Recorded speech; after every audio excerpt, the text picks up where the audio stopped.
At the beach, at home, wherever good times are had. You can take them anywhere. Hey, remember when we said we weren't going to make this 3 hours? Aren't we funny? And I think I can cut a good half hour. I'll just cut all the parts we talked about Eternal Strategy and God of War. It'll be fine. Yeah, I kind of figured that'd be the parts you'd trim.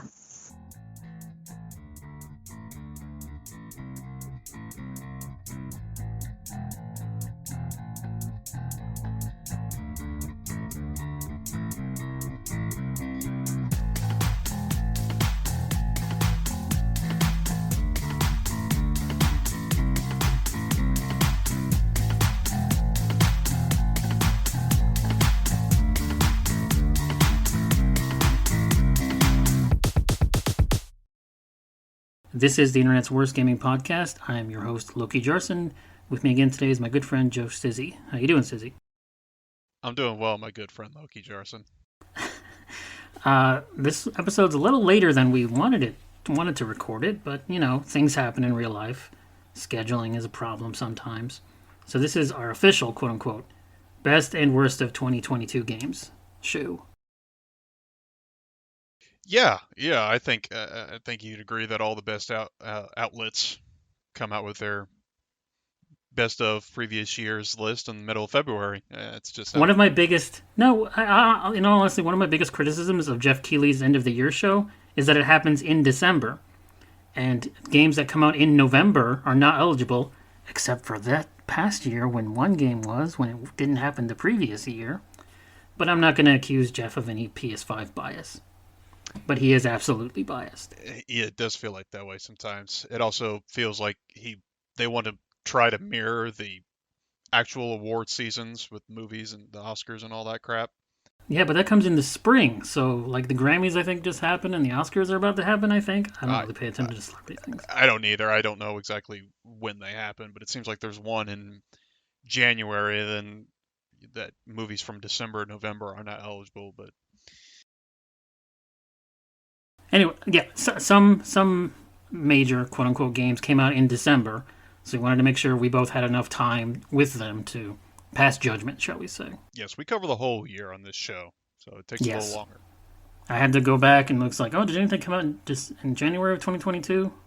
No, but something came out in February that's in my top list, so. But we're going to start with the shittiest, worst crap first, because we're the Internet's worst, and we're going to have the Internet's worst game of the year 2022. Gotta play to our strengths. I think it's New Tales from the Borderlands. What was the worst game you played? Worst game I played... You don't have to have finished it. I didn't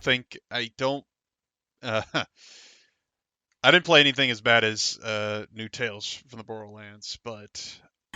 I don't think you played anything as bad as the 5 games I have here. Yeah, I don't think I did either.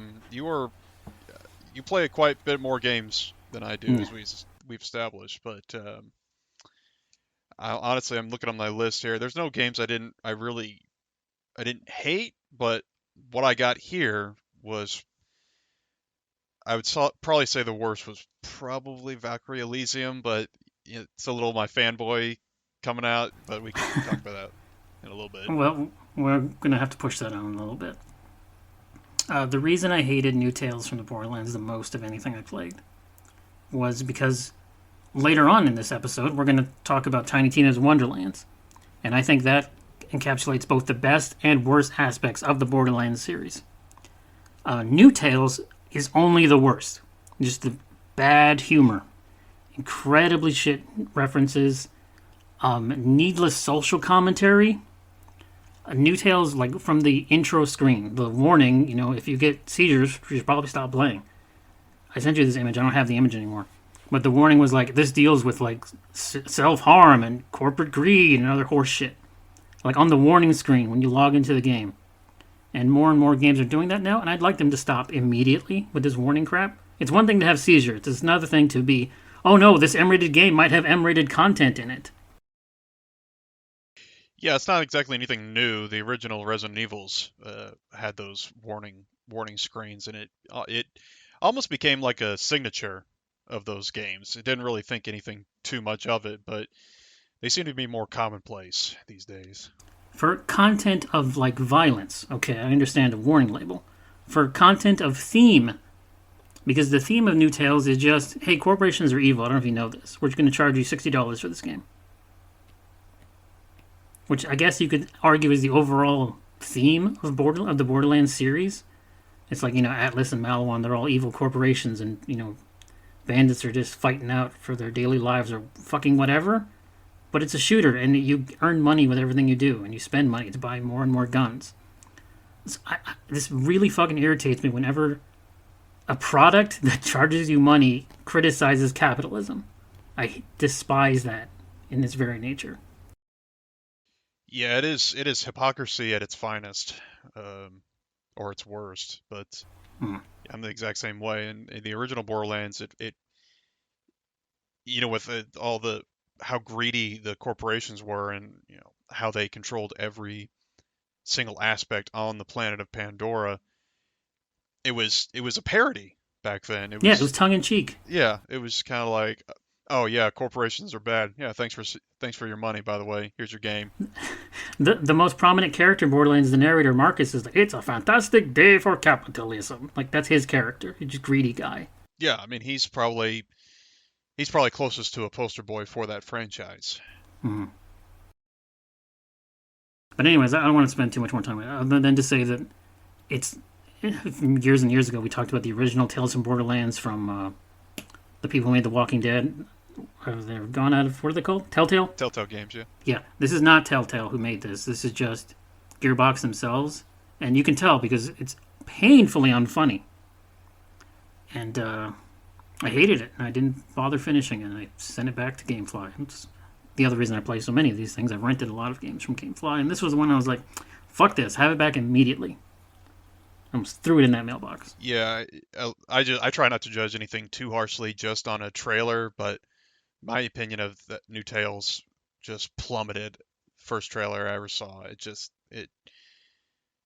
looks so bad. I just stay well clear of it. I don't want to speak too much about the, let's say, ideals or ideas or I could, if I wanted to, go over so many of the games on the list of both bad and good and great games on this end of year show.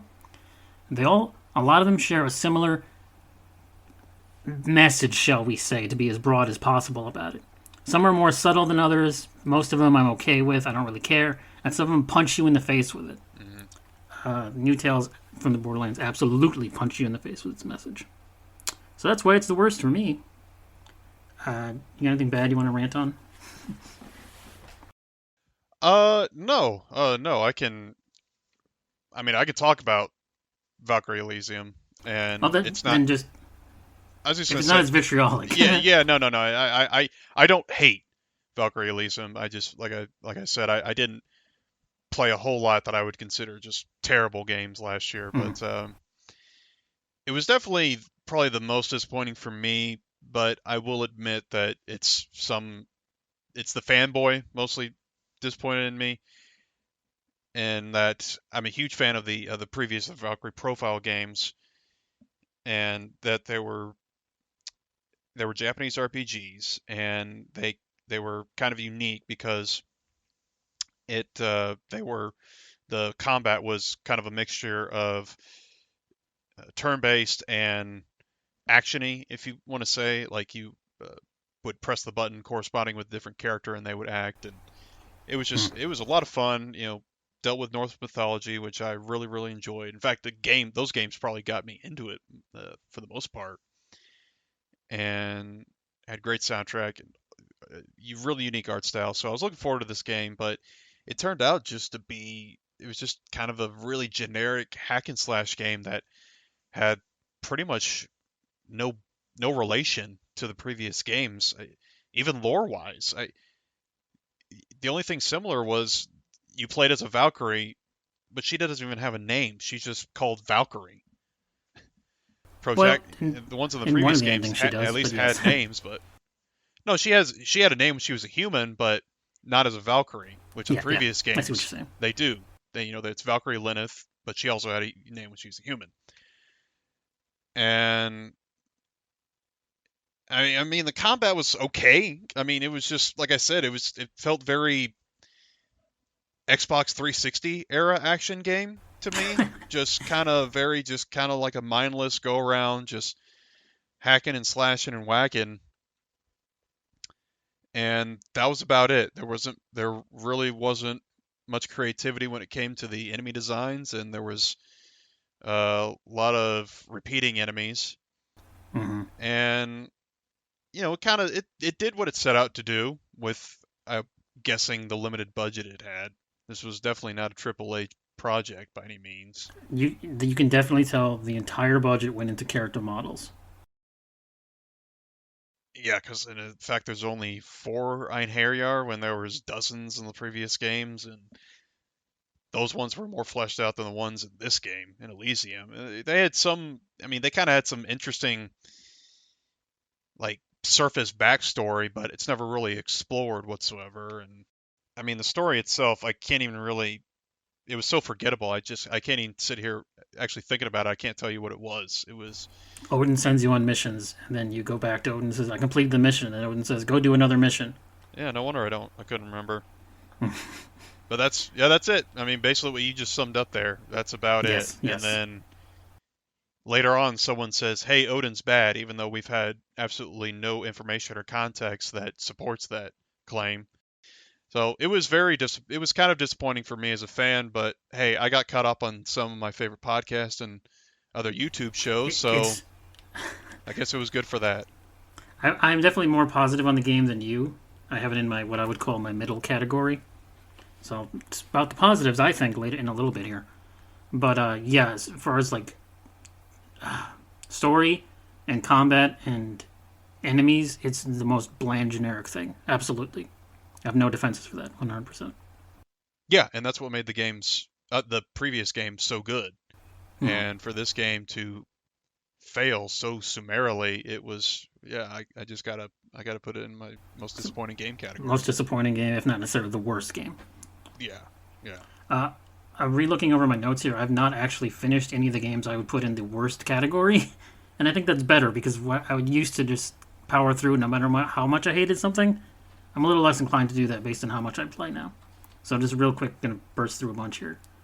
Uh, Final Fantasy: Strangers of Paradise. It's just Neo again with Final Fantasy Paint. Incredibly bland protagonist. Incredibly boring combat. Nice environments, I guess.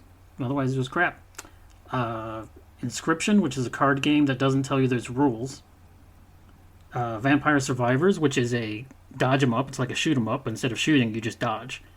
And people are obsessed with it, even though it's very obviously a 5 minute game. Some 5 minute games you play for hours. This one is like, well, after 5 minutes, you've seen the entire game. There's no extra thing to this. There aren't even any buttons. Once you hit select, all you do is move the character. You don't press any buttons. How is this a video game? Yeah, I've seen a lot of people, yeah, playing it on streams and whatnot, and yeah, I don't get it. My attention span would not allow me to play that more than a few minutes. It's just I don't get it. Um, the last two are kind of tied in my worst category, and I think you'll have more positive things to say about both of these. Dying Light 2 and Callisto Protocol. The most frustrated I've been in all of 2022 were these two games. And for different reasons, but they both have to do with restriction. You're going to see in this list what I really love in video games is freedom, and what I really hate is restriction. In Dying Light, to open up, not necessarily fast travel, but to open up the map, scout out the area, you climb up on these windmills, right? And instead of, in the previous game, you just climb and climb and climb, and it's like, okay, you're on a little platform, you gotta wait for your stamina to recharge. Every windmill in Dying Light 2 has a set minimum of stamina you have to get to before you're allowed to climb it. But you don't know that when you start to climb it. Because of the way the level system is different in Dying Light 2, you're capped at a certain amount, total number of stamina. And you need this minimum stamina to climb this actual object in there, which kills free roaming. So you're forced to do story stuff. And what kind of open world, quote unquote, game limits your ability to explore the open world? I don't think that concept in and of itself kills free roaming, but If they told you ahead of time, it doesn't tell you ahead of time. yeah. Well, I thought it did, honestly. It's been a while since I played it, but I kind of thought there was a level cap No. either on the map or whatnot, but I don't know for sure, so I can't refute it. But the problem is that they put these they put those windmills where you need to have increased stamina at very early parts of the game. Hmm. And if they put those in the outer edges of the map where you're not going to be exploring until much later on when you're presumably at a higher level, then that would be one thing. But yeah, I had a major problem with that too because the first time I encountered, I spent like 15 minutes trying to climb a windmill, and then I Yes. realized, oh wait, yeah, I can't do this. I don't have enough stamina. So yeah, that's an issue. And the actual story missions, I don't know. I just find I'm gonna go back to it. I'm not abandoning Dying Light 2, but I was trying to kind of rush through it, and I just kind of hit a wall of a stamina wall, if you will, because in the previous game I was able to pretty much almost do everything I wanted to do, and then at my leisure did story missions. This one's like, no fucker, you don't have enough anything to do if you don't do story missions. So like, man, I don't like being limited like that. And for the other side, the Callisto Protocol, it was just fuck you, the game. It's like, oh, you're not have enough health, you don't have enough bullets, it takes too long to kill this one creature. Hey, here's another creature from right behind you. Here's a room full of enemies. It's just frustration compiled upon frustration. I didn't feel too much better about Callisto Protocol than you did. I I thought it was a halfway decent game. Um, I like the idea that concept was more melee focused than a lot of survival horror games, but the dodging and weaving mechanic got extremely repetitive and at times just looked silly. And it was kind of broken too because you could ostensibly just sit there and press left left stick, right on the left stick, and just dodge forever and never get hit. Mm-hmm. So it Except just, by the enemy that appeared behind you. But yes. well, yeah, but it, yeah, it just got really old, and they didn't. I, I'm just gonna sit here and compare it to Dead Space because that's what this obviously is. It's made Mm-hmm. by the guy. I don't know, was he the director of the original or? Glenn Schofield, game director of the first Dead Space, yes. Yeah, it just seemed like he wanted to revisit the glory days of Dead Space, but it's this game that came out in 2022 is inferior to the original Dead Space, which was what, Yes. 08, 09, something like that. And the remake that just come out as of time of this recording. And there's not enough variety in the combat and not enough variety in the weapons. It's a very good looking game. I will give it that. Mm-hmm. It's graphics are astounding. The characters look extremely realistic for better or worse. All four of them. Yeah. Didn't need to do a whole lot of touching up on that.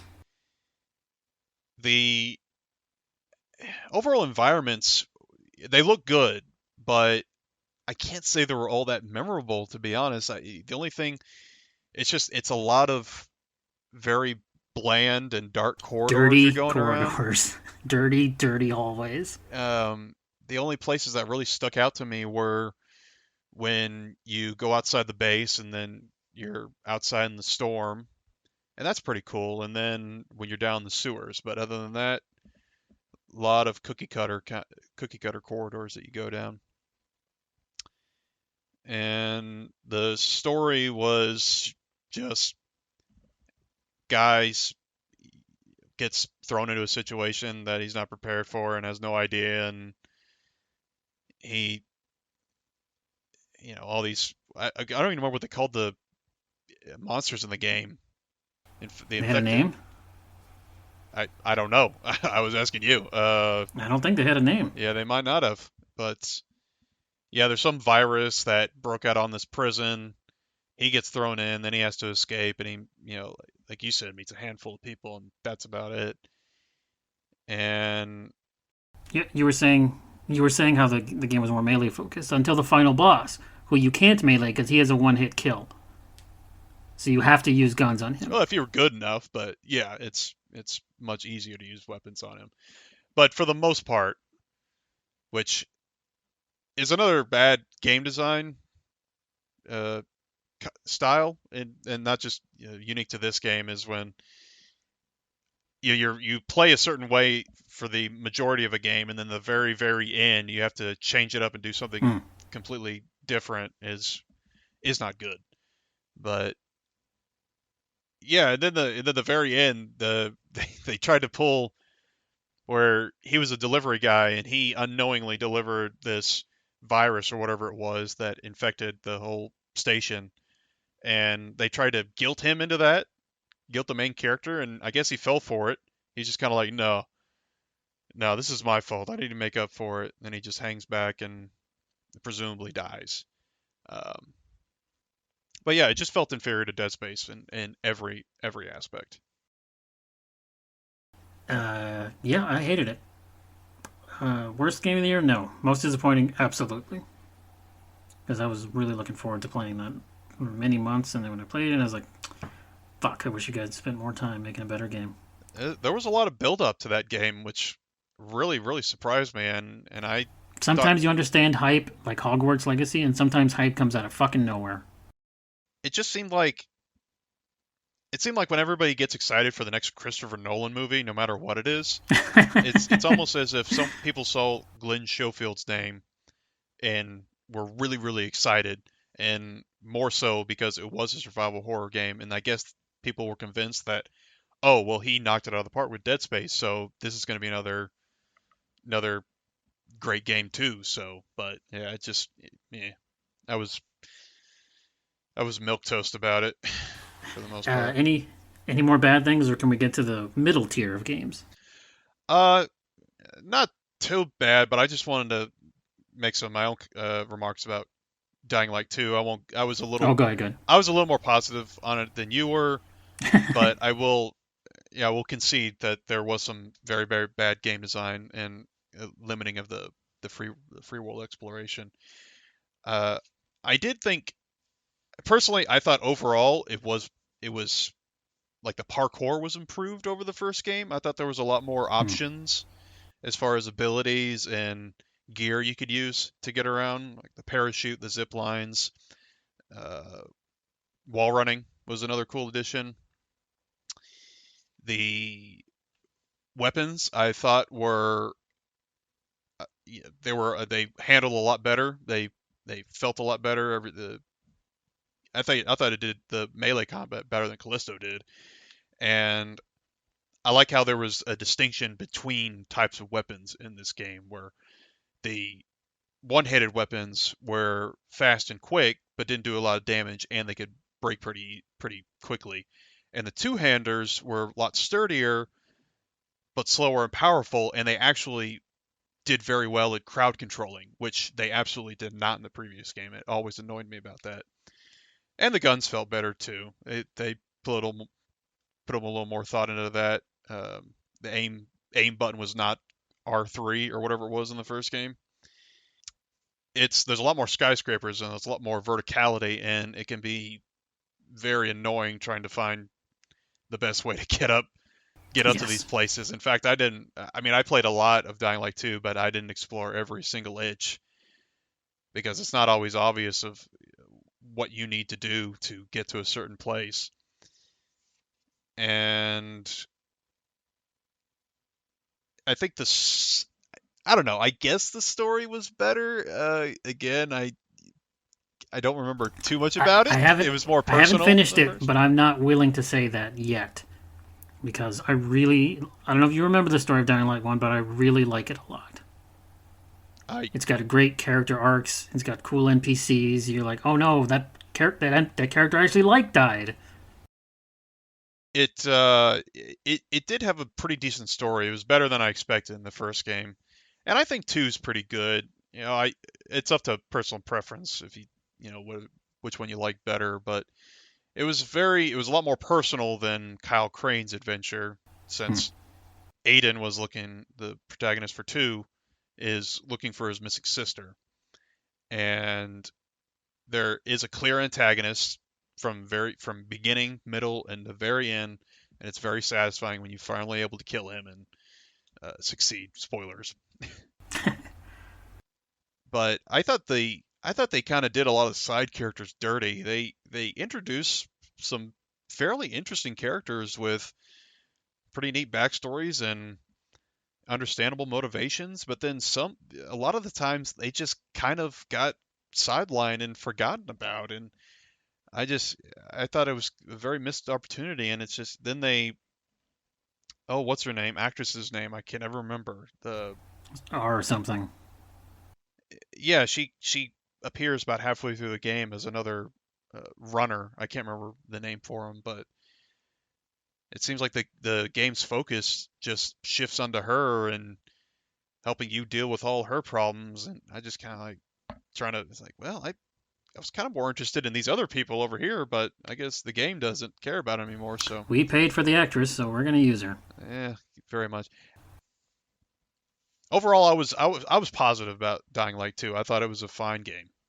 I'm willing to of all the bad games I played. That's the only one I'm willing to come back to at some point when I clear a little more hard drive space.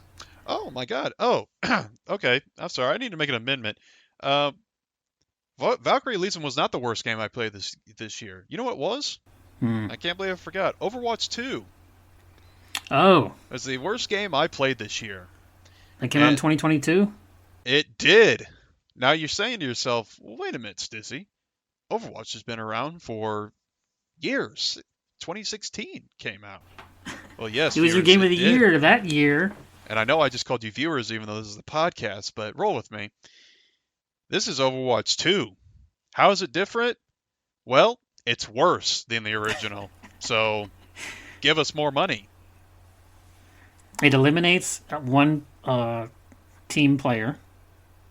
Yes, it eliminates one tank. So every game you are living and dying by one tank. And if that tank sucks, or at the very best is worse than the other team's tank, then it's game over. You're just 9 times out of 10, probably more than that, you're going to lose and you're not going to have a good time. It switched to free to play. So, Which means free to pay. yes, free to pay. And it also means that 40, 50, $60 you spent on Overwatch 1, sorry, you can't play that game anymore. Doesn't exist. Mm-hmm. So, you throw your money away. You cannot earn cosmetics from leveling. In the previous game, they had a loot box system, which was not perfect, but at least you could earn loot boxes while leveling, and there was a chance you could get cosmetics, and at the very least, you could earn credits, which if you earned enough, you could buy cosmetics. Well, in this game, the only way you can earn credits are from your weekly challenges, and they reset, as you might imagine, every week. And the most you can earn in a week is 30 credits, last I checked. And I don't think that's improved because I have not played it in months. It has a battle pass that you Of course. have to pay for if you want to get anything decent. If you're just playing, if you don't buy it and you're playing for free, then you're just gonna, well, you're gonna get even shittier rewards. And you, I think we both, you and I, Loki, both hate the battle pass as a whole. You know, just as a concept and in Yes. practice and all that. But since it's not a perfect world and sometimes we have to accept things as they are, I'm willing to accept battle passes if you can earn back what you put into them. Say in like Red Dead Redemption 2, you need to pay a certain amount Hmm. of gold to purchase the battle pass. Well, if you level up every single level in that battle pass, you will earn that gold back in its entirety, which you know, again, don't like it, but hey, at least you can make back what you earn. But this game, you cannot earn back money. You have to either spend real money, which you're not getting back, either in the form of actual currency or in-game currency or even cosmetics. And the most reliable way to get cosmetics are from the marketplace, which are extremely overpriced. The Mhm. legendary skins cost $20. That's not even an exaggeration there. They cost $20. And it's just a ripoff in every sense of the word. And it it is inferior to the first game in, in every aspect. There's a larger. I don't know if we want to get into it here, but there's a larger issue I think with the battle pass idea overall. It isn't just endemic to Overwatch 2, or rather specific to Overwatch 2, but endemic of the industry. Anytime you have a live service game that continues on, someone says, "Okay, how do we keep this going?" Battle pass. Okay, what do we put in that battle pass? Cosmetics. So I have less of a problem with battle pass if it gives you shit that's beyond cosmetics, something like a Battlefield or a Call of Duty. But if it's just paint, why are you paying so much more extra money for paint? I can't. Fortnite, I think, has ruined everything in terms of further live service games. Every live service game, there have been five. I told you this the other week. In the last 2 months that we're recording this, 5 live service games are going out. They're being canceled. They're being removed, delisted because they can't maintain success. Like everyone wants that Fortnite money, and even Activision Blizzard, whether or not they're going to get required by Microsoft, wants that money from Battle Pass users who just want prettier paint. And that's my major issue with the Battle Pass system. That seems a real problem with Overwatch 2.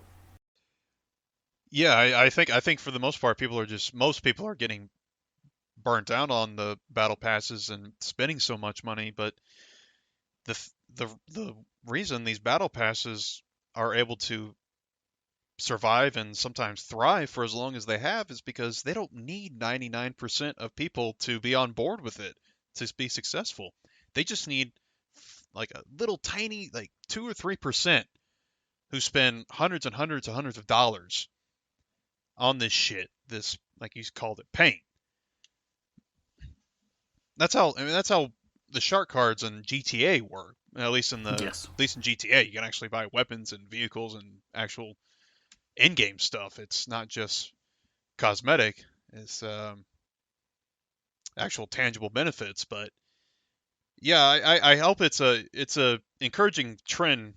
I think, and I hope hope more gamers wise up to these practices. And I mean, I know this gets a lot of thrown around a lot with big corporations now. I don't Fortnite might be too big of a beast to ever go down. It will eventually, I think, but it's going to be a while. Um, but it's all these other tiny little monsters just trying to pick up after its leavings. I think they're learning pretty quickly that they need to actually, in order to achieve sustainability, they actually Need content. they actually need to make a worthwhile product, Mm-hmm. and they cannot just throw out these pretty empty shells of games and expect players to be invested in them. So All right, that's enough crap. Now on to the stuff that's just okay. just what you've been Uh, waiting for, folks. no, I was totally ready for you to go off on Overwatch because I know you're passionate about it. So, uh, the way I arrange my silly little list here, because I don't often take notes for these shows, I've arranged them into like low tier, mid tier, high tier. We talked about the low, that's enough of that. And now the middle tier. And at the bottom of the middle tier is something related to the low tier, is Tiny Tina's Wonderlands. You and I played through most of this together. As I said before, it's the best of the Borderlands formula and the worst of it. And by that I mean the humor and the jokes and the writing and the characters. All that is bad, and I have nothing good to say about it. Oh yeah. The shooting, the mechanics, the new magic and shield system, the different classes, the multi classes, all that's really great, and I wish they would expand on that more. Hmm. Yeah, I'm definitely with you there. It felt like they were able to incorporate a lot of fantasy elements really seamlessly for the most part. The only thing I was disappointed in is, and maybe this sounds dumb since it's a Borderlands game, is there were a tad too many guns for my taste. uh, but Yeah, that kind of seems like a Yeah, disingenuous the criticism. melee is not super viable either because they're all slow no matter what kind of axe or sword or knife or whatever. I was able to. I mean, I was able to make a pretty good, excuse me, pretty good little berserker character who did quite a bit of damage, but you have to heavily invest in one The class tree. system, Yeah, yeah. but yeah, the overall story of the characters were Ugh, I've got just nothing good to say. yeah, it was pretty much just it's just the worst of Borderlands writing these days. Other than let's just take the four well, Borderlands 1, 2, 3, pre sequel, and this one. It's the worst of the five. I thought it was a step up from 3, but not by much. No, we laughed. We made our own fun in 3. I don't want to repeat the jokes we made here, but we had fun in 3. You and I. Well, it's true, yeah. I don't know if we smiled playing Wonderlands beyond what shit we were saying to each other because every time someone would talk, I'd go. Ugh. It was almost a joke in and of itself for me to be irritated by whatever terrible thing Tina just said. Yeah. No, you're right. Yeah. It's yeah, 3 a character would say or do something and then you could joke about it, but Hmm. in Wonderlands you just kind of rolled your eyes and thought, "Okay, just on to the next objective." Let's move on. Please. So yes, if they abandon Borderlands, which at this point I'm all for, and focus on Wonderlands, cool. Hire new writers for the love of God. Yeah, and sorry, I was just going to say it seemed like the reception of Borderlands was overall pretty positive, It but sold well, yes. you would not think that just judging on how they treated their post-launch content. Oh man, that's that season pass. Ooh boy. Yeah, in previous Borderlands, they usually do they usually do pretty good as far as DLC goes. You're always getting new levels and new story content, new weapons and all that, but for Wonderlands, it was just more levels. It was just the horde mode again, over and over and over again. So it was very disappointing. Game development is a different beast than say movies or TV or even music, because 2022 was the first year I noticed this in credits for video games, where they started saying, "Hey, we worked on this from home because Corona." This wasn't an issue 2 years ago. This wasn't an issue in 2021 because those games take years to make, right? So in 2022 was the first batch of this game is shit because we worked on it from home and we couldn't go to the office. So we're probably going to see a little bit more of that here in 23. As far as excuses, because movies, Lord knows, movies have been using that excuse for a while now. Yeah, and maybe that's probably a lot of the reason why a lot of games that were supposed to release in 2022 were pushed back into 23, which was probably should have mentioned that at the start of the show, and that's why this year was not didn't quite live up to the promise that we were sold. I don't. I'm going to keep using this phrase I hate. It was very mid. It was a mid year. Yes. Speaking of mid, what's more of the mid games that you played? This is where I have Valkyrie Elysium. Hmm. So I agree with everything you said. I don't really have any disagreements. I did enjoy my time playing it. I really liked. I can't remember what they call. I can't actually remember her name. It was Nora Maria. That one guy kept calling Maria. I think her name was Nora. Her model was great. They actually like put freckles and papillae on her tongue and shit. I was like, wow, they spent more time on her than they did the game. It's a fun little hack and slash. You could do other things while playing it. It didn't take a lot of brain, although it could get difficult in the higher, basically, horde mode. It's a hack and slasher. It's a brawler. It's a brainless game that you can play for a couple hours and not think too hard about.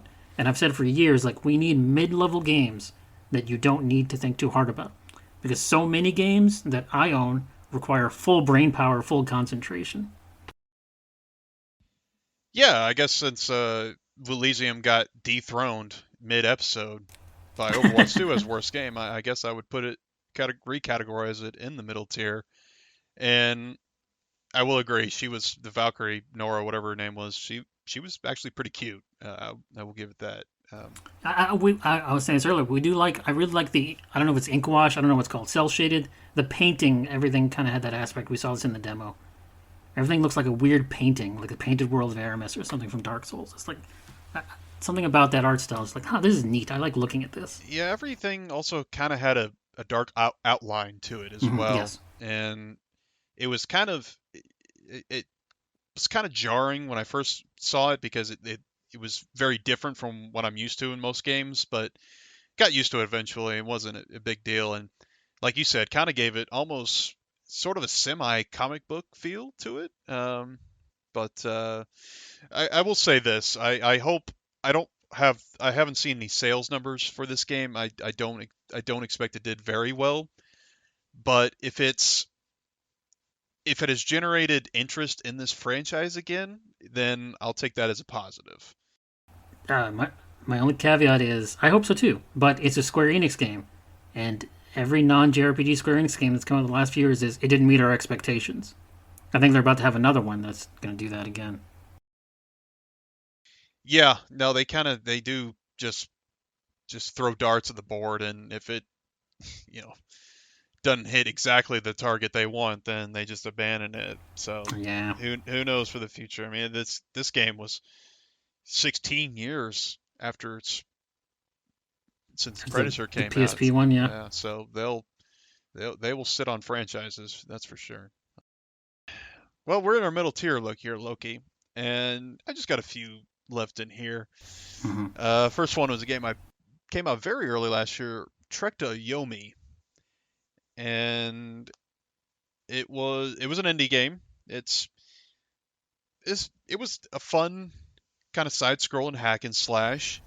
This is the black and white samurai game. Yeah, the very classic Kurosawa samurai film inspired aesthetic with just a little pinch of the supernatural Ooh, added in there to give it a little extra spice. And it was pretty enjoyable, pretty fun. It didn't take a whole long to play. Pretty short game, but it had a pretty good little story about revenge, a pretty decent little character arc, and yeah, it's just little fun little game, just a little palate cleanser to mix in with all these bigger titles. So I enjoyed yeah. it. The You don't play a lot of small games. No, and I will say I was mostly attracted to the samurai and the supernatural tones of this game was why I was so interested in it. So, but it was a lot of fun. The combat could feel and look a little janky at times, but I guess that's to be expected on a smaller project like this. But yeah, I got everything I needed out of it, so that was a fun game. Yeah.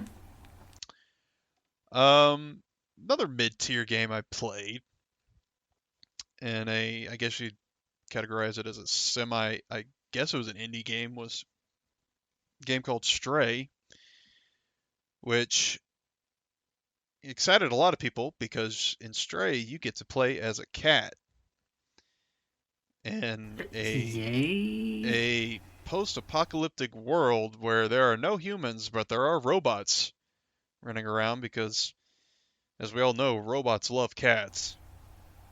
Sure. Is it a robot cat or just like a regular cat? It was a regular cat, No. but it had a little harness, and in that harness and it had a little pouch, and in the pouch had a little robot, a little drone that would scan things for you and translate crap because I guess robots can speak cats, the cat language. It was a fun little game. Playing as a cat offered us a different perspective, and you had to kind of think differently than you would in most games when it came to puzzle solving. And even though the world was over, it was just a very calm, mellow atmosphere. Not, the stakes weren't too high. There were some sort of actiony parts where, you'd have to run past these these alien bacteria eaters. I can't remember what they're called, but they look like little Jello monsters. But yeah, it was just a chill game. There's kind of a subset of indie games where you play as some kind of animal. I know there's one where you play as like ancient monkeys, where the fuck, just some kind of monkey. And there's various ones that you play as like deer, solving puzzles, and they're always this kind of I want to say story is like this, but they're always kind of chill, sometimes stealth, little puzzle solving games, and they've never attracted me whatsoever. So I saw Stray and I was like, nah. But hey, if you enjoyed it, it's great. Also, my experience with Cats IRL is much worse than your experience with Cats IRL. Well, I love cats, so I enjoyed just going up and kneading everything and sitting on a couch and just purring away and just being a cat, being a chill, cool cat. It was a lot of fun. Uh, my next mid game, the higher mid, is the most maligned game of 2022, the Saints Row reboot. It's a lot better than the internet might have you think, but it is still plenty jank. The dialogue is really bad. It isn't terribly funny, but it's not awful. Um, I think there is some humor, some good humor in it. There's a lot of fun in it. The mission structure is varied. It's a very, if you're for negative, a grindy kind of game, and where you're going to have to do a lot of stuff to earn a lot of money to buy the higher level stuff. And it doesn't quite hit the same highs as like Saints Row 3 or even the worst parts of 4 would. But I think there's enough good in Saints Row. It did very badly, so it's probably the end of the franchise. But it was prejudged, I think, on some really stupid ass things the developer said before the game came out, and that certainly didn't help the marketing. And then it came out, fairly glitchy. Yes, every major game has glitches now, whether or not we like it. But I really enjoyed Saints Row. I'd go back to it and try to 100% it. It's not perfect, but it is a high mid-tier game. Well, it's a good thing you enjoyed it because I don't think a lot of other people did. And No, I don't know if this is getting any more support, and probably not another game. yeah, and for a reboot, I think you have to consider that from a developer standpoint as a failure Mm. because you, Well, the studio got acquired, so yes, by technical definition, it was. yeah, as far as I know, it didn't sell very well either, and Mm-mm. at least the main perception online, which it's you don't want to you always want to take it with a grain of salt, but yeah, I just don't think this game is just I don't think it's gonna launch a new rebooted Saints Row franchise. So Not likely, which sucks because I had fun with it, but it did not start off well, and the behind the scenes developers basically telling their audience to fuck off is not a good idea for anyone to do that. Movies have been learned that hard lesson last year. no, developers may not like what a lot of their fan base says, but they will listen to the money, Mm. and because the money never lies, and Yes. if it's not going over here, then they're just publishers are just gonna shoot it over there. Give it to Uh, another studio who makes you would. another kind of game. I would say there might be hope, for the Volition who made it. I know they laid off a bunch of staff, and the thing is they got acquired by Gearbox, so I don't know if that's good or bad. Yeah, well, it may give a Gearbox an opportunity to work on something besides Borderlands, Well, for maybe they'll instance. exchange writers, and the other team will work for their writers.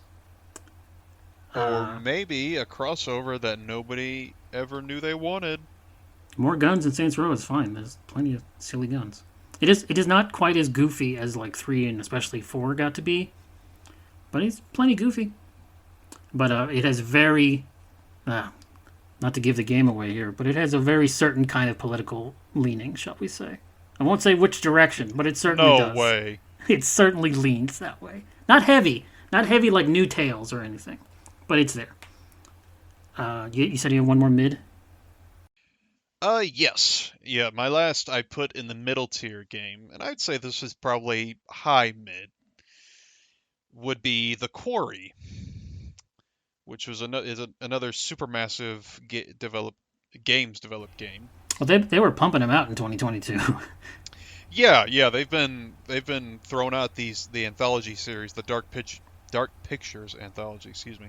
Mhm. And I've played the first three of those games, and I've really enjoyed them.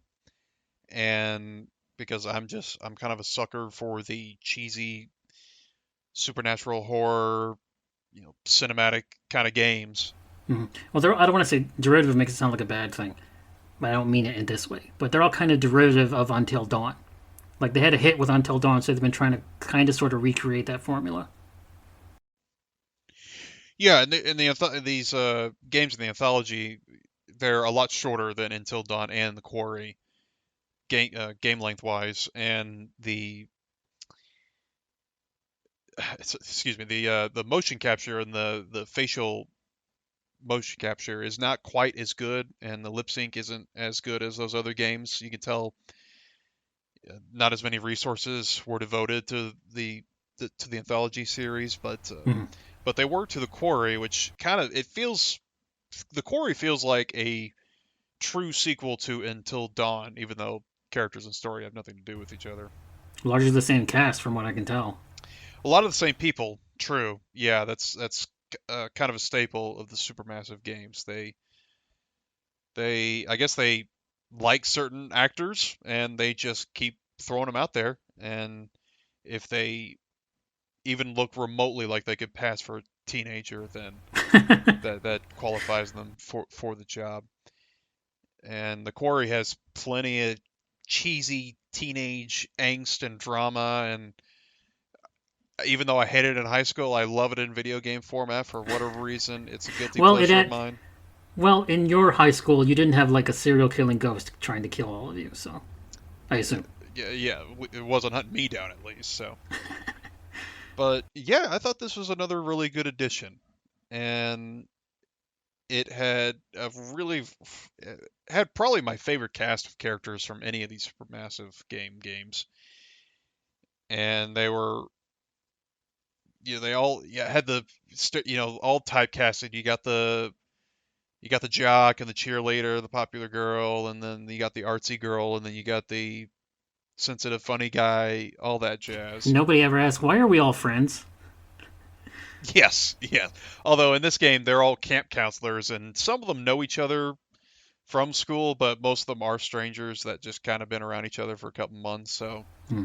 there's plenty of opportunities for tensions to rise and for heads to butt.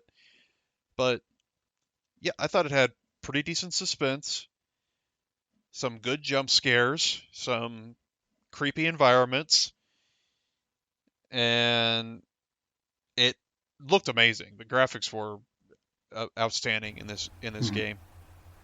The only thing that's really ever held me back from these anthology games or the Quarry, I enjoyed Until Dawn just fine, but the controller thing of like I'm cool with QuickTime events. I'm not cool with put your controller down and don't touch it to hold your breath. Yeah, I don't think the developers were either because they axed that mechanic Okay, good. from after Until Dawn that hasn't been around for any of the previous games, and it's mostly just QTE button prompts whenever they come up, and they're all or maybe hold down a button for a certain length of time. It's pretty easy. But what made this what made the Quarry different from those previous games is for Until Dawn, you didn't really the only way to really fail is if you fucked up like what we're talking about the button mechanic shit. Mhm. If you like the actual gameplay quote unquote part of it, if you messed up, then someone died. It almost didn't really matter what choice you made. I think may have been one or two in Until Dawn that you need to make in order for everyone to survive. But Right. in the Quarry, a lot of times I had no idea what was the right thing to do, and I think I ended up getting like half my cast killed off, and it felt very organic, and it was more challenging in that way because I was as far as the QuickTime events, I pretty much aced them all, but yeah, in any situation, I just wasn't really 100% positive. Like, what do I do here? And although in fairness, there was one instance where the bitchy gal she was in this abandoned cabin and there was a hatch in the ceiling and the hatch was rattling very very loudly, and I thought, okay, there's something bad up there, and if I open it, she's gonna die. So I was like, you know what, honey, why don't you just go up and open that, see what's up there? And sure enough, next thing you know, she's getting her throat ripped out and dead. I thought, yep, that's what I wanted. You're a bad person. I am. She actually, Just earlier, you were saying, "Oh, I like being a little kitty cat." And now you're like, tear their throats. hey, there's many facets to my personality. But yeah, it was a fun game. I That's all I really want from these supermassive games, and they keep, you know, they're good at what they do, and they keep delivering. So I'll I'll I'll keep playing them. So Uh, Now that you've told me there's no putting down the controller, I'm significantly more interested in it because that was genuinely my biggest gripe with Until Dawn. Uh, Jasmine? yeah, it's very slow paced and just button presses, but yeah, the gameplay couldn't be simpler in this one. So uh, my highest mid tier, I could be argued to put it in the high. Sifu. My gripe with this game, the biggest negative I have to say about it is length. It's unbelievably short. But the whole idea is, oh, you play it again when you know it's a pseudo roguelike. It's like, well, no, not really, because you've kind of already got the grip rather. Once you go through it the first time, you know, replayability is more about mastery and how good you are at the combat and self challenges. I know they've been updating it throughout the year. It was like little replay editors and stage modifiers and one hit kill, knockouts, sort of stuff. But it's a very simple game, certainly not an easy game, but a very simple game to understand and get through and then beat in like 4 hours. But I did really enjoy it, and I absolutely would play it again. So that's why I have it in the top of the middle, so to speak. yeah, I think I would put it personally in my high tier. I thought it's one of the best beat 'em ups I've ever played, and I will agree. It's a very short game and it's a very simple game, but I think I think what it sets out to do, I think it just knocks it out of the park. Mm-hmm. I think it's fantastic. The fighting felt fast, responsive, and weighty, and was absolutely brutal at times, especially the finishers. The revival system in the game was pretty neat little mechanic, I will say. It added a lot of kind of like high stakes, high rewards benefits to it. Mm-hmm. You get multiple lives, but if you keep dying, then the number of years, the number of times you die get added to the number of years you get aged up. Mm-hmm. You become an older and slower but stronger person. Yeah, I don't know if your speed's affected, but yeah, you get less health, and but you do more damage. But another thing that made the game really challenging was the AI. The AI in this game does not sit there and let you just wail on people. They will come at you very aggressively, and the enemy types get, as you progress through the game, get you know tougher and tougher and tougher, and it takes a It is not a button mashing type of game. It is a no. game that says, no fucker, you're going to learn these combos or you're going to die. Yeah, and I enjoy that, and I think it adds to the talent, the challenge of the game, Hmm.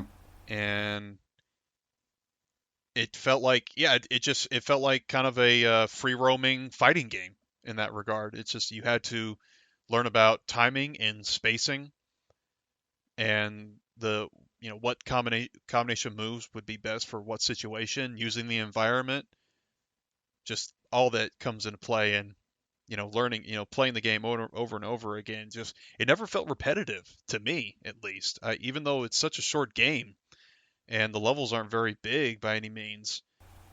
It's just, Aesthetic wise, it's similar to like an early, well, like a middle level Jackie Chan or an early Jet Li movie. And it's, very corridor focused, not a lot of super open areas. You're fighting one person, you're fighting two people, you're in a dance club fighting 10 people at once, having to adjust, your parry time and blocking and throwing. And, it's I don't want to say it's like a dance sometimes, but sometimes martial arts films are like a dance. yeah, a lot of felt like it was kind of impromptu choreography going on there with the game, and I thought the aesthetics of a lot of the levels all felt very unique, and they, they all had their own unique theme surrounding them, and they were just and the music score really added into it. It was kind of Yes, like a mix of like hip hop, house music, and a lot of, I don't know how you categorize it into a genre, but like Oriental instrumental type music. traditional Um, Chinese, sure. yeah, I'm sorry, I don't know names a lot of the instruments. So, Sorry, but this is a Chinese era. I don't know shit. I only know Japanese things. yeah, The, yes, the most Chinese I know is from Dynasty Warriors. Sorry.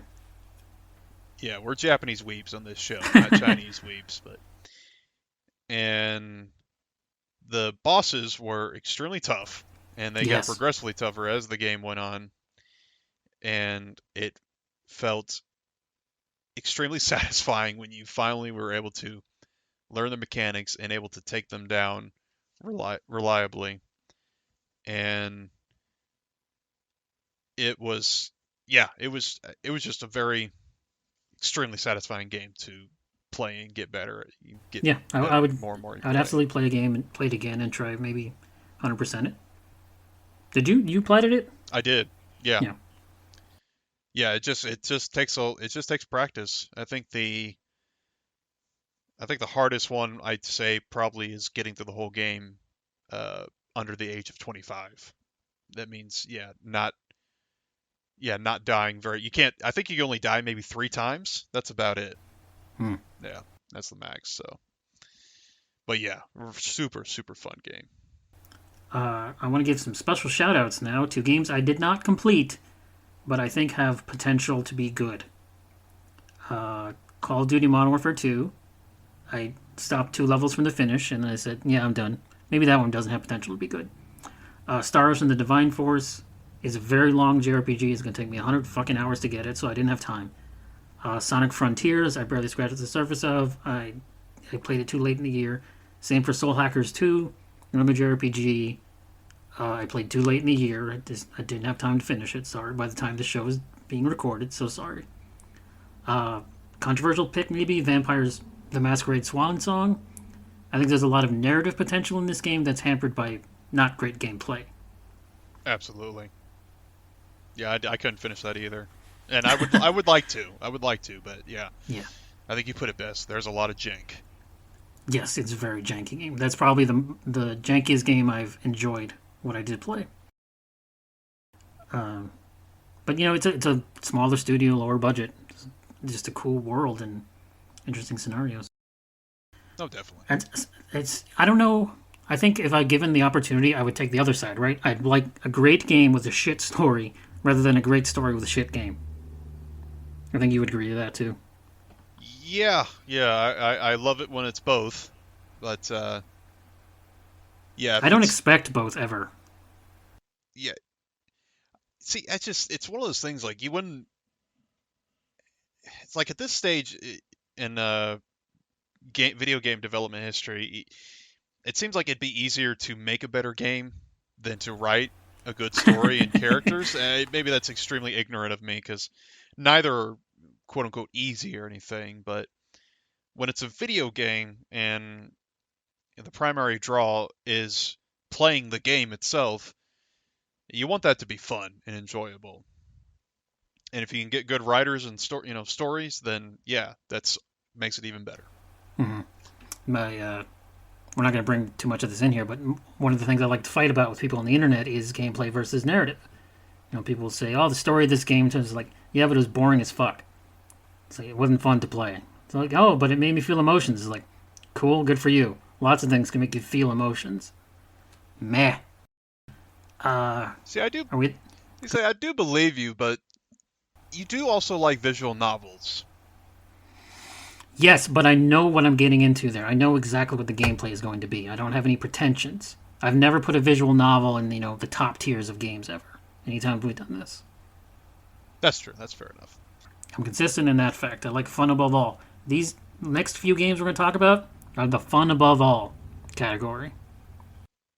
Yeah, I just want to mention one game I played but haven't finished. I just started too late. Was Pokemon Scarlet, and It's I do not judge Pokemon games nearly as harshly as the hive mind The on the rest of the internet internet. does. Um, I just want I just want to be able to catch Pokemon, and I want some decent designs in the new crop of Pokemon. Mhm. I'm kind of so-so on this new one. I haven't caught them all because I played like 10 hours of it, but you know I haven't gotten nearly near the end or anything like that. But so far it's fun, but this is one of the few times where the internet was not wrong about the technical snafus of a game. Mhm. It's really bad in Scarlet. It runs like absolute garbage, and the one of the one of the worst things is when you see an NPC that is quite literally 10 feet away from you that looks like a slideshow. The animation is that bad. It's oh god, it is not good, and it's not even because it's a graphically intensive game. It's just because Nintendo or Game Freak, they just don't feel bothered to God, I had the fucking word and I just dropped it. Optimize it. They just did not bother optimizing this game. And It still sells well. yes, yeah, and it's just the only thing I can think of is they just feel like they don't have to because Yeah. idiots like me will just gobble it up like fucking hotcakes, and they're thinking, okay, let's just see how much garbage we can keep stuffing down their craw. I think it's better to assume incompetence than malice, but maybe not when your Game Freak is concerned. Yeah, when you literally are creating the games of the most successful entertainment franchise. Is that how? I can't remember the exact. They make a shit ton of. They've like made the most money out of anything I in the don't know world that ever. I don't know that Pokemon is the number one brand, but it's the number one video game brand. It's up there. They got a shit ton of money, and it seems like a poor representation. But like I said, I don't. I mean, I'm not gonna boycott the game. I'm still playing it. I'm still enjoying it because I like catching Pokemon. That's all it is. Yeah, long time fan. It's totally Yeah. cool. Uh, Everything in the mid, or we going to the highs? No, I was going to just transition to the highs or the lower highs I'd call them into another Pokemon game that came out earlier in 2022, Pokemon Arceus was and I really enjoyed it. This And was the quote unquote open world Pokemon game. yes. I would classify it as that, but technically it's large open areas. It's not technically one large open connected Cohesive world. world. The main disappointment I had with this game is it doesn't actually technically add new Pokemon. It just adds evolutional evolutionary variations, if you want to call them. It would like it would take Scyther, who's a pretty well-known Pokemon. He has an evolved form. It's called Cleaver in this game, and it's just a rock type. They just change whatever his elemental type is, and that's it. Gave him a slightly different design or whatnot, but it's mostly the same Pokemon in this game. But what I really enjoyed about this game was the new catching system, where you could just go out and throw. You could see Pokemon in the wild, and you could just throw Pokemon at them or Pokeballs at them, and just catch them out in the wild. No need to battle or anything. If you wanted to I battle, recall. you could. I recall. I don't know how to say this nicer. People talking shit about the game because of that mechanic, because they thought they took it from the mobile game Pokemon Go, or the Let's Go games for little kids on the Switch and stuff. Well, maybe they did, which I would say, who gives a shit? I like it. It's fine. I don't want to have to be bogged down by getting into a battle with just some random Every single oddish. rando you see, yeah. Yeah, just like an oddish I run into every now and then. Sometimes I just want to catch Pokemon, and it's catching Pokemon in bunches is it's integral in this game because you've got to fill in this field research report, and the way to do that is just by catching a lot of the same type of Pokemon. So yeah, it makes sense that they want some way to expedite that process and not having to just battle every single Pokemon you run into. So I And appreciated it. and like the meta narrative is like you're creating the first Pokedex, or like this is in ancient times before electronics or something. Yeah, it's way pre-technology days. The Pokeballs are made out of wood and shit like that, and you're all in wooden houses with thatched roofs and shit. And yeah, I think you still got a professor you answer to, and you're filling out what is the world's first Pokedex, and you explore. Gosh, I can't think of the region's name, but it's basically one of the regions in the previous games, Sinnoh, and I don't know why they changed the name of it. It never made sense to me. But some familiar areas in the game, although it's the first time we've ever seen them in a 3D world. Hmm. Another thing I wish was in the game, but it's understandable it wasn't, is that there are no gyms. I really like the gym battles in the Pokemon games. I think they're a good yardstick to see how your team is stacked up to a certain point in the game, Hmm. and they always have pretty challenging fights for the most part. The gym leaders do. In this game, there are trainers you do fight, but they're very few and far between. So a little disappointing. Well, narratively that makes sense. There's less masters because there's less time for mastery. Yeah. It's a time in the Pokemon universe where humans and Pokemon are still pretty estranged from each other. In fact, a big theme in this game is a lot of humans are afraid of Pokemon because they're just not used to living with them, and they haven't integrated or anything in each other's worlds yet. So you're kind of going out and exploring and studying these Pokemon to bridge that gap. And it's got a pretty standard story. You kind of go around, these Pokemon start going crazy for no reason. You have to find out why, and it turns out it's the super powerful god Pokemon, and then you got to fight him and then capture him, and you just carrying Pokemon God around on your little Pokeball on your waist. That's Yeah, fun, as you do. and performance and graphics were they're passable. They're better than Better than Scarlet. Scarlet. They're Yes. better than Scarlet, which is amazing. I don't know, even though the games came out in the same year, I just A don't team know. versus B team. It could be that. So, but I really enjoyed Arceus. Fun game. All right. Uh, a fun game I think fails on the narrative a little bit. Ghostwire Tokyo from the people who made Evil Within 2, Tango Gameworks. Uh, Years and years ago when this game was first shown off, it was a lot, let's say, spookier than what the final product ended up being because it changed hands basically. Directors left the project and Shinji Mikami took over, and then somebody else actually took over. But it's like a first-person magic shooter where a ghost possesses you and you have to capture other ghosts in a Maganagatami, little paper thingy, and you release spirits. The main problem, I think, is also the main draw of the game is the loneliness of the city of Tokyo, particularly the Shibuya district. It's like as you've seen Shibuya in like Persona or one of the Yakuza games. Well, this is like puts you at street level in first person. You're walking around to our Americanized, weirdly designed streets and odd shops and all this kind of architecture that's just foreign. It's a foreign country. But there's no other people. There's a couple NPCs you talk to throughout the narrative so often, but for the most part, you're just busting ghosts, shall we say?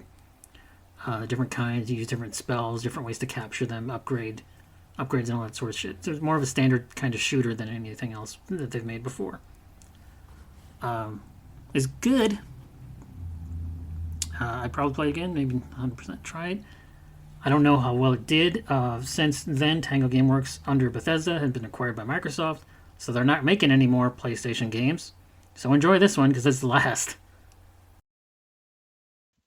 Yeah, I was intrigued by Ghostwire when I first saw the previews for it. I don't know what the original vision, what it was, I would you know. imagine just more horror elements. There's very few horror elements in the final product. Yeah, this seems like just more just supernatural, not so much horror or anything like that. But being a Japanese weeb as I am, I was definitely intrigued by it. But yeah, I heard all the talk that the combat just kind of got pretty repetitive and didn't seem like there was a whole lot to do out in the world. So I just one of those games I just kind of pushed it to the side, and I might get to eventually. But It's probably cheap now. It is it is a shooter basically. It's as generic as I can give it to you. You shoot ghosts and you put their souls in a little spirit thing. And sometimes you do side quests for ghosts, or like, hey, go to this area and shoot this ghost in the face until it dies. Sneak up on this ghost and snap its neck. Don't worry about how. Don't think about it. oh, yeah, I'll have to check it out someday. I also put down here Grid Legends, my racing game of the year, my arbitrary racing game for the year. Grid Legends was, according to the statistics, the game I spent the most time in. I have like 140 hours in Grid Legends. Wow. Well, partially because a couple of the trophies were bugged and didn't get patched until months later. I had to do more races than I should have had to do. But yeah, I platted that some bitch. It drove and drove and drove forever. I love racing games, and I have nothing more to say about it. It's a racing game, and you drive. There you go. I love them. I need to get back in touch with Racing Stizzy. I've neglected him for too long. Cause From Pokemon Stizzy. yeah, yeah, I got in touch with him a few years ago, but Racing Stizzy, because I was the same as you. I played a lot of racing games when I was younger, and for just whatever reason, I've kind of gone away from them for a while. So wasn't I didn't play more than 10 minutes of the Need for Speed. I've already forgotten what the subtitle is, but the new Need for Speed, so that's why it's not here. Unbound. Unbound, yes. I didn't Yeah, play that's much it. of it. Yeah, My Grid was my whole year. That's why my little avatar on PlayStation is a car, because that's the game I played the most. What's next? um, I was gonna see.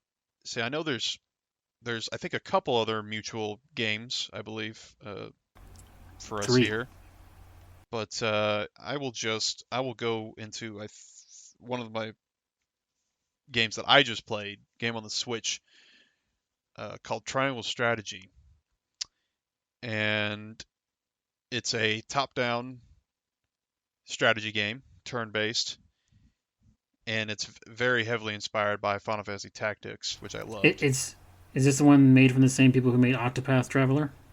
Yes, yes. Okay. I think it's a kind of a collaboration between a in-house Square Enix studio and another studio I believe called Art Dink, and they specialize in a what they call a HD 2D style game, and it's the kind of the pixelated characters on the high definition 2D backgrounds, but they look like they might be 3D. They look, you can kind of move up and down side to side. Very high definition sprites. Yeah, the environments actually look really, really nice in both this game and Octopath. I kind of wish the characters were a little less pixelated look, but that's the style they've chosen, and it's not too big a deal. I've really, I I loved Octopath Traveler.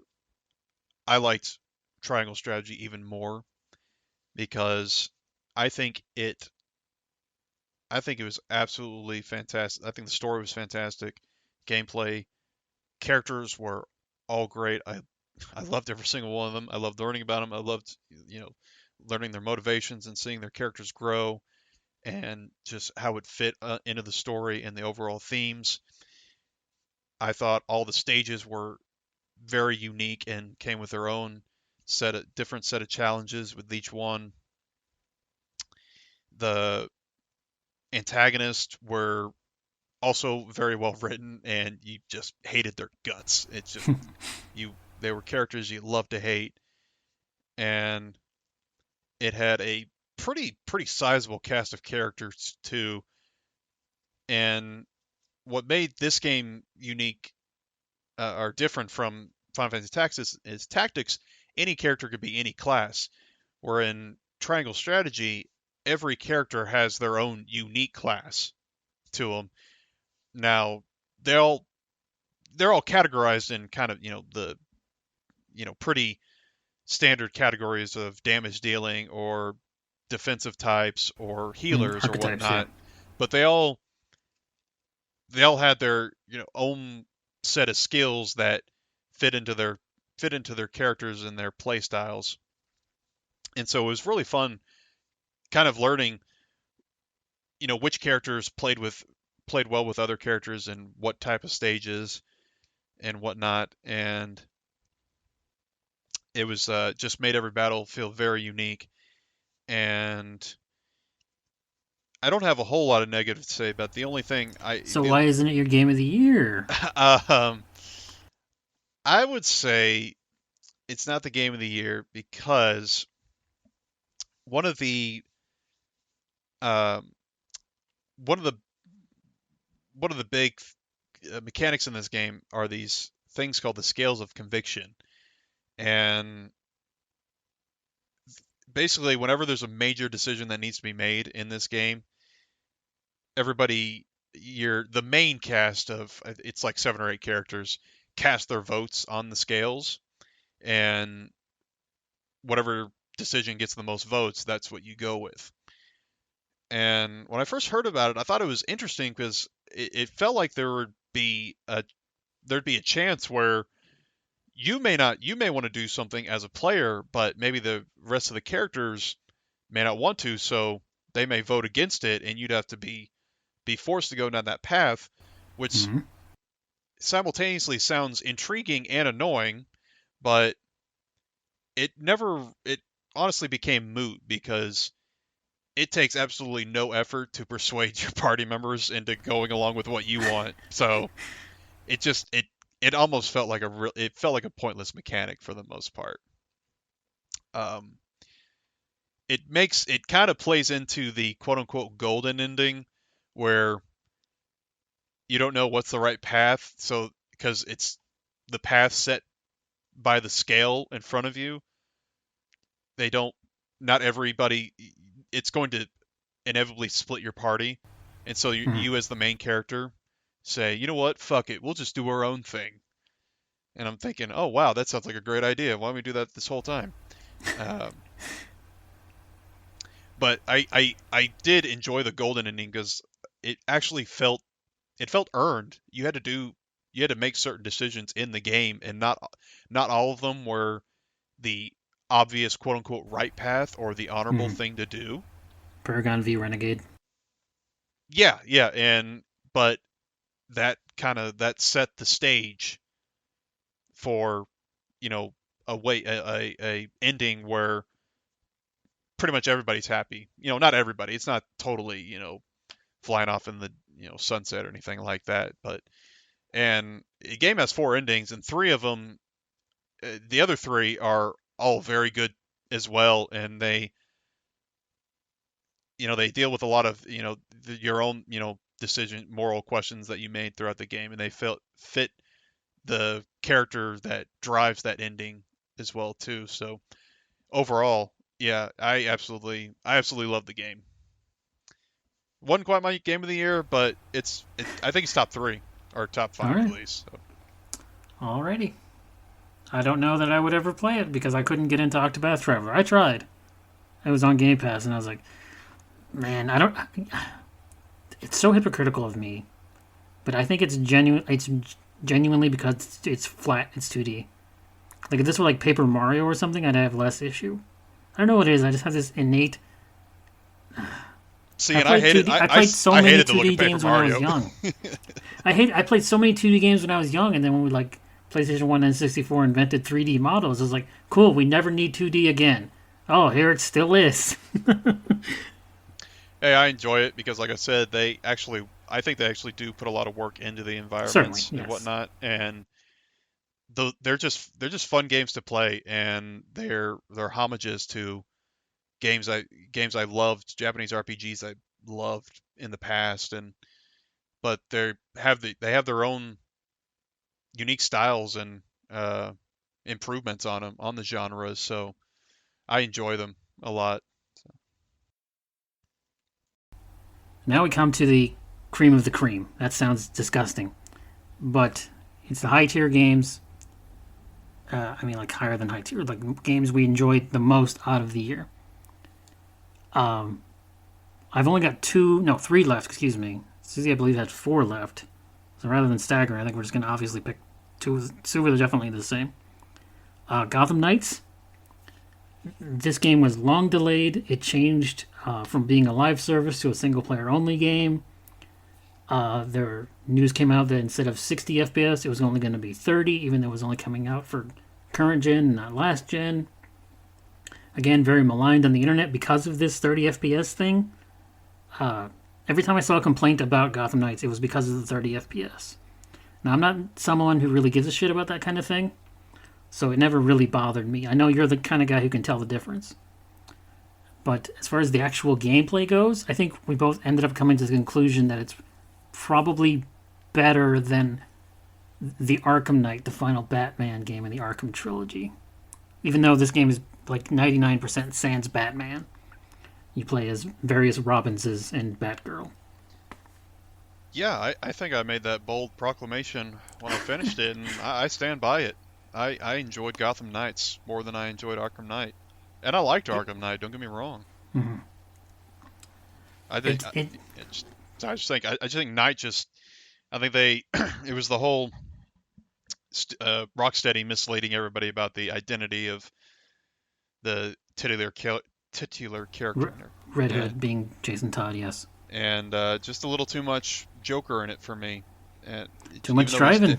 it was yeah, a lot of driving, and it was just I think we were at the very just at the very beginning phase of Joker oversaturation, at least for me. So, but Knights has no Joker, and it has little driving. It has motorcycling.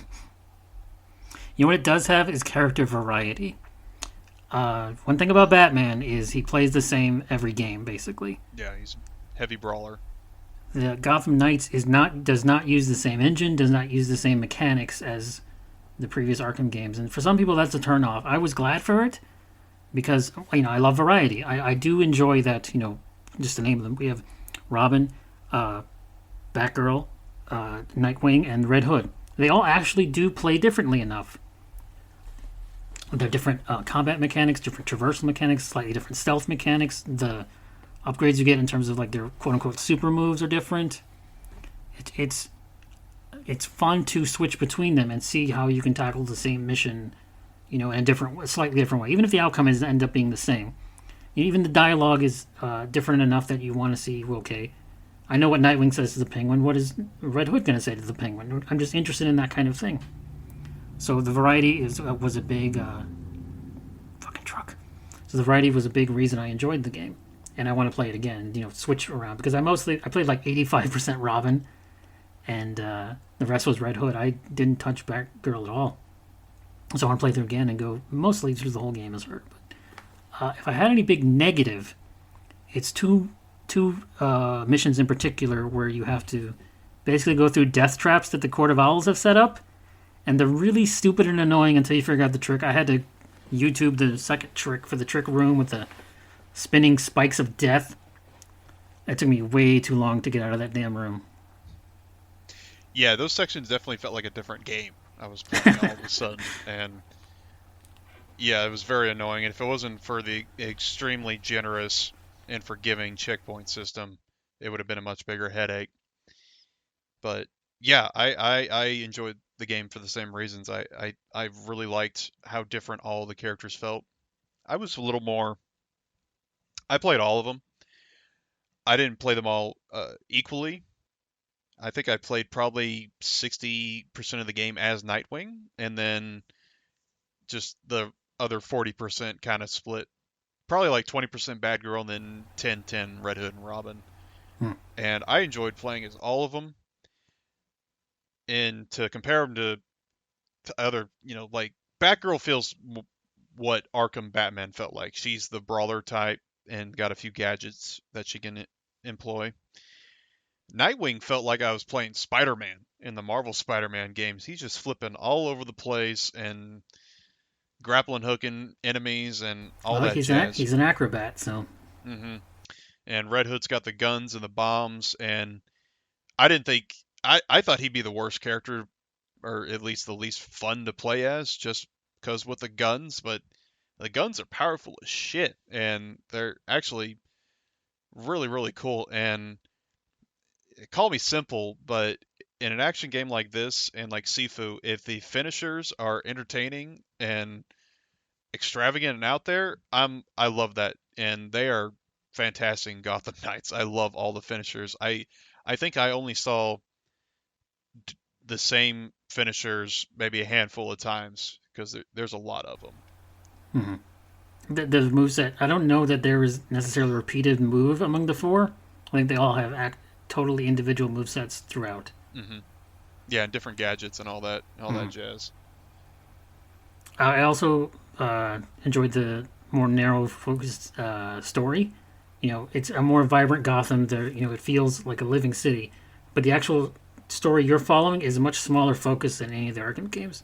Because I realize that Batman's bad guys are the appeal of Batman. Some people will say, but I definitely felt overwhelmed sometimes, especially in City and in Arkham Knight, where just like, okay, you hunted down this villain, but now 10 more quests with 10 other villains have opened up. It's like, oh man. So there are only 3 or 4 major villains in Gotham Knights, and I do think the narrow focus helps focus. Like it helps you not feel overwhelmed by the amount of shit you have to do. Yeah, there were times in Arkham games where it felt like you could get fatigued with the amount of references to all the Batman's rogue gallery. And that made sense in Asylum because that's where a lot of them were locked up. So yeah, And you're basically trapped there too. Yeah. yeah, but yeah, it was the still pretty prevalent in City and in Night and in Arkham Knight.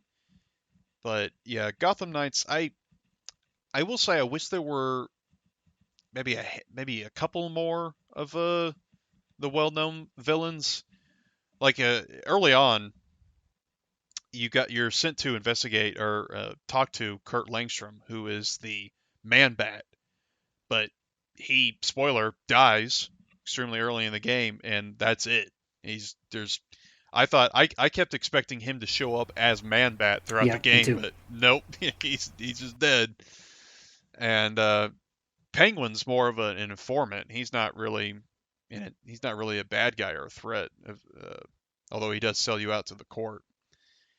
And I kind of I really enjoyed the Court of Owls run of the Batman comics. I thought it was a really cool concept, although it's always been kind of a hard thing to swallow that Batman, this super intelligent guy who's a billionaire, has all this intelligence network, had no idea this secret The society Secret existed. Society. Yeah. But I felt like they kind of got overshadowed by the League in this game because Talia Yeah. al Ghul became the antagonist. The main narrative towards the end of the game certainly is basically League of Shadows versus Court of Owls, and you're kind of Gotham's kind of caught in between, and you by nature are too. Yeah, so I don't know. I kind of just wish the Court of Owls had been the bigger bad, but I guess they didn't have a as an iconic bad guy as the League of Shadows does. So Is it League of Shadows or League of Assassins? They mix them up it's between the movie and. it's both. I prefer League of Shadows because it sounds a little more mysterious and Because I think it's less on actually the nose. Assassins in the game, It might. but I think it is Assassins in this game, but yeah. I don't know. It is interesting trying to craft a narrative. I know another negative on the internet, not between you and me. Another negative on the internet is like there's no Batman in this Batman game, and it's like, well, yeah, what would happen then? It's like he trained these 4 kids basically that have to grow up fast, and one of them's dead before too. So it's like, okay, what does Gotham do in a world without Batman? You know, what do his villains that are still around do in a world without him? Yeah, well, I'd say to people complaining it's not a Batman game is because it's not a Batman game. It's a Bat family game. Yes.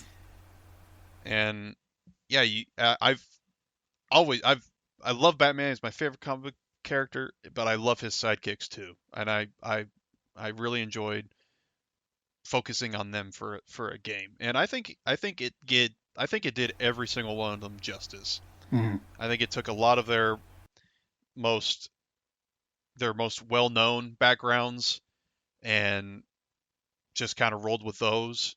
Like what we know about these characters, Dick's the acrobat. He's the charming guy. He's always throwing out quips in the middle of the fight. Barbara's the tech genius who used to be, stuck in a wheelchair, and that's how she developed a lot of her technical skills. But luckily, she gets out of it because I think she's a much better character as Batgirl. And then Hmm. Red Hood's got his history of being killed by the Joker and then come back to life, and dealing with the issues of there, trying to balance his more violent tendencies with his oath not to take life. And then Tim's just he's just the geek of the he's the kid. And I really I it felt really good just playing through the game and watching all their different personalities just trying to balance out. And unlike a Batman game where the buck stops with him, he makes the final decision about everything. I loved how they acted as a team, and Yes. nobody was the de facto leader. Maybe Nightwing, if you've had, because he's the most senior, but they all dealt with the narrative problems, and they all brought their personal expertise to the table. And yes, it's like 50-50 in terms of them. I don't know how to make this make sense. Hold on. The variety in the gameplay between the four heroes is shared in the variety in the narrative between the four heroes. Like in Yeah, terms of like little side content or remarks they'll make or things they'll say over the intercom or the emails they share with each other. There's all personality in all of that. yeah. Nobody ever felt like they were being neglected or outshone or anything like that. So I thought they really balanced that really well. So the performance, the performance thing, like you said, I can tell the difference between 30 and 60 FPS. It doesn't. I would For action games, I would prefer it to be a higher frame rate, but it doesn't bother me. I can get used to it, and ultimately, I don't think it hurt this game too much, anyways, because it was pretty stable, and they can always add it in at a later date, and hey, then everybody's happy, presumably. So There were some minor technical gibbles like Red Hood's pull strings. yeah, on his hoodie, yeah, they'd It always just stick stuck out straight at out. 90 degrees. Yeah, it's like, well, it's weird that you guys never patched that, but okay. Yeah. It was funny because Barbara, Batgirl, she also wore a hoodie at times, and her strings were perfectly fine the whole way through. So it's just his. They applied physics to his clothes, which is cool in a modern video game, but sometimes when physics glitch out, it's noticeable, especially on clothing. Yeah, you tweak Oh my something and then god, it these affects trucks! something else. Probably what happened. Yeah, but again, we don't do game development for a good reason. Hmm. I don't think this game sold very well though, and Lord knows Warner Brothers is in a mire of financial problems right now. So Yeah. they've got one more game on the slate. I don't know what's coming next. Allegedly, the people who made this, what's the name of who Warner made Brothers Gotham Knights? Montreal. Montreal, yes. Yeah, yeah. They are making, allegedly, I read this today as of recording, another DC game single player. But I don't know that for sure, and I don't know if it's going to follow in James Gunn's new stupid universe. I have to keep an eye on that. But yes, Gotham Knights is a great game. Don't let the internet tell you otherwise. It's a ton of fun. Yeah, check it out. Meanwhile, meanwhile at the Batcave, Okay, yeah, I can talk about one of the big releases of this last year that I don't think you played, and I don't know if you have plans to play. The Elden Ring, which some people have heard of, the newest From Software game, and I really enjoyed this game. It's it sounds like an insult if I call it Dark Souls in an open world game, but it's I not. don't think so. I like the Dark Souls games. I like the formula. I've discussed on the show. I'm not I'm not as high on those games as most of the internet is, Hmm. or the majority, vocal minority is. But I really enjoy them. Sekiro is legit an amazing action game. It's their best yet, even after. I think it's still better than Elden Ring. But Elden Ring's pretty awesome.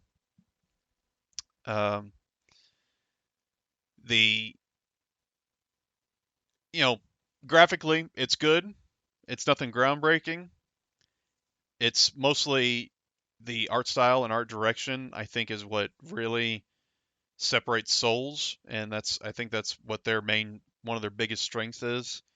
Just seeing all the environmental designs and the enemy and boss designs. I think they knock, they always do fantastic in that regard, and this game's no different.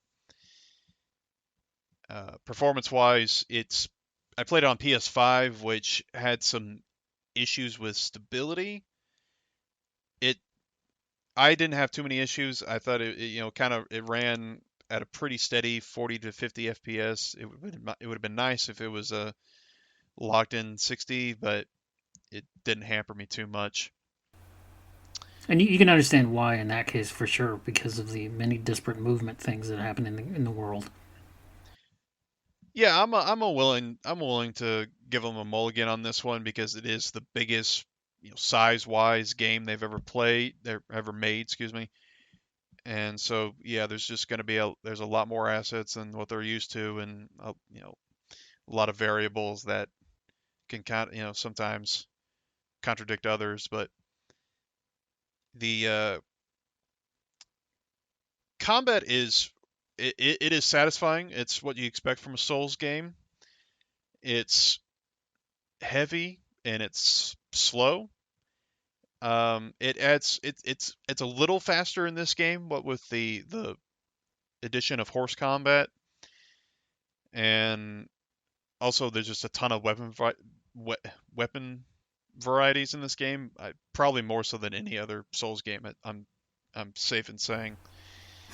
And there's something for everybody. Every style of game style under the sun that you could want in this game, and it's a lot of fun just experimenting with different weapons and spells and which finding which ones you like the most, and then uh, building up, putting points into that and whatnot, and it's it is fun, but mechanically it feels just like Dark Souls 3. It doesn't feel like a significant improvement over 3.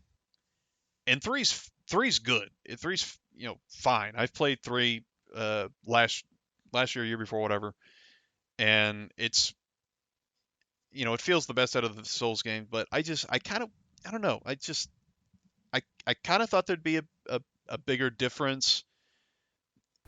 You Between know, 3 and Elden. yeah, yeah. Other than just fighting on horseback or jumping, that's pretty much it. The animations look better, like when you're swinging a sword or when you're pulling back an arrow or whatnot. Uh, the character actually shows the appropriate motions and actions and what the kind of the feelings of like a weight between the different items or power of a spell or whatnot. The best thing about this game is probably the best thing about any Souls game are the bosses. The main bosses in particular just all just have some of the best designs I've ever seen in any game, not just a Souls game. They are all extremely unforgettable, including the arenas you fight in. I'll be thinking about fights in this game for a long This, time. we talked about this in a previous episode, so I don't want to go too much into it again, but it seems when people talk about Elden Ring, what I've seen is talking about bosses. They're not talking about the environments. They're not talking about horse stuff, horse tricks. They're not talking about traversal. They're not talking about the open world. They're talking about bosses. So it's like, have we hitting the fatigue point where the only thing people draw from these Souls-like games is boss design? Should they just make their next game after Armored Core 100% boss run? Get rid of the levels entirely? I don't think they should. Like I said, I'm a little silly when I say that, but yeah, no, I understand what you mean though. That's definitely the main draw for these games, and plus the challenge. But well, what used to be the challenge, Elden Ring is reason it's so popular. I think is because it's the easiest of any Souls game I've played. that's It's what I've heard. Yeah. it it has it does have still challenging fights in them, but most of the most challenging ones are optional. Most of the main boss fights are not too bad. Um, in fact, the ones that you have to fight through the main story, I'd say the hardest one is probably, funnily enough, the next to last boss that you fight. I think I had the most difficult with, but even he was like not nearly in that upper tier of most difficult Souls games bosses I've fought. Not But like Nameless King levels or nothing. no, not any like I want to smash my fucking controller through the wall difficult or anything like that. Plus, this game, since it has so many different types of weapons and spells, and there's so many different types of builds you can work with, you can make even after the patches, you can make some extremely overpowered characters, and you can summon help during a fight, not just other players, but other NPCs or what they call what they call yeah, they're ashes, yeah. Uh, they're basically NPC enemy types that fight for you. I'm going to ask this question again now that we've had some time since the last recording. What's the story of this game? Hmm. Well, there's a tree. There used to be some queen that was in charge of the tree, and then her king, the husband, divorced her and then married some other lady who was obsessed with the moon and fetuses. And then the queen died, and then Wait, people which queen? started the original queen, the tree queen, and then people started fighting over the tree, and wars were breaking out, and then everybody started blaming the tree instead of the people fighting. What does that have to do with a ring?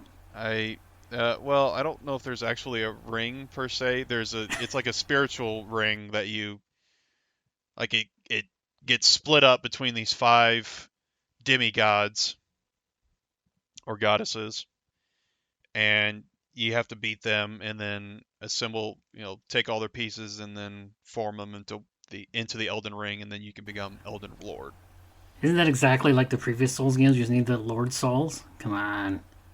I thought George Martin was working on this. What happened? Yeah, I think he just wrote basic story concepts and characters. I don't think he actually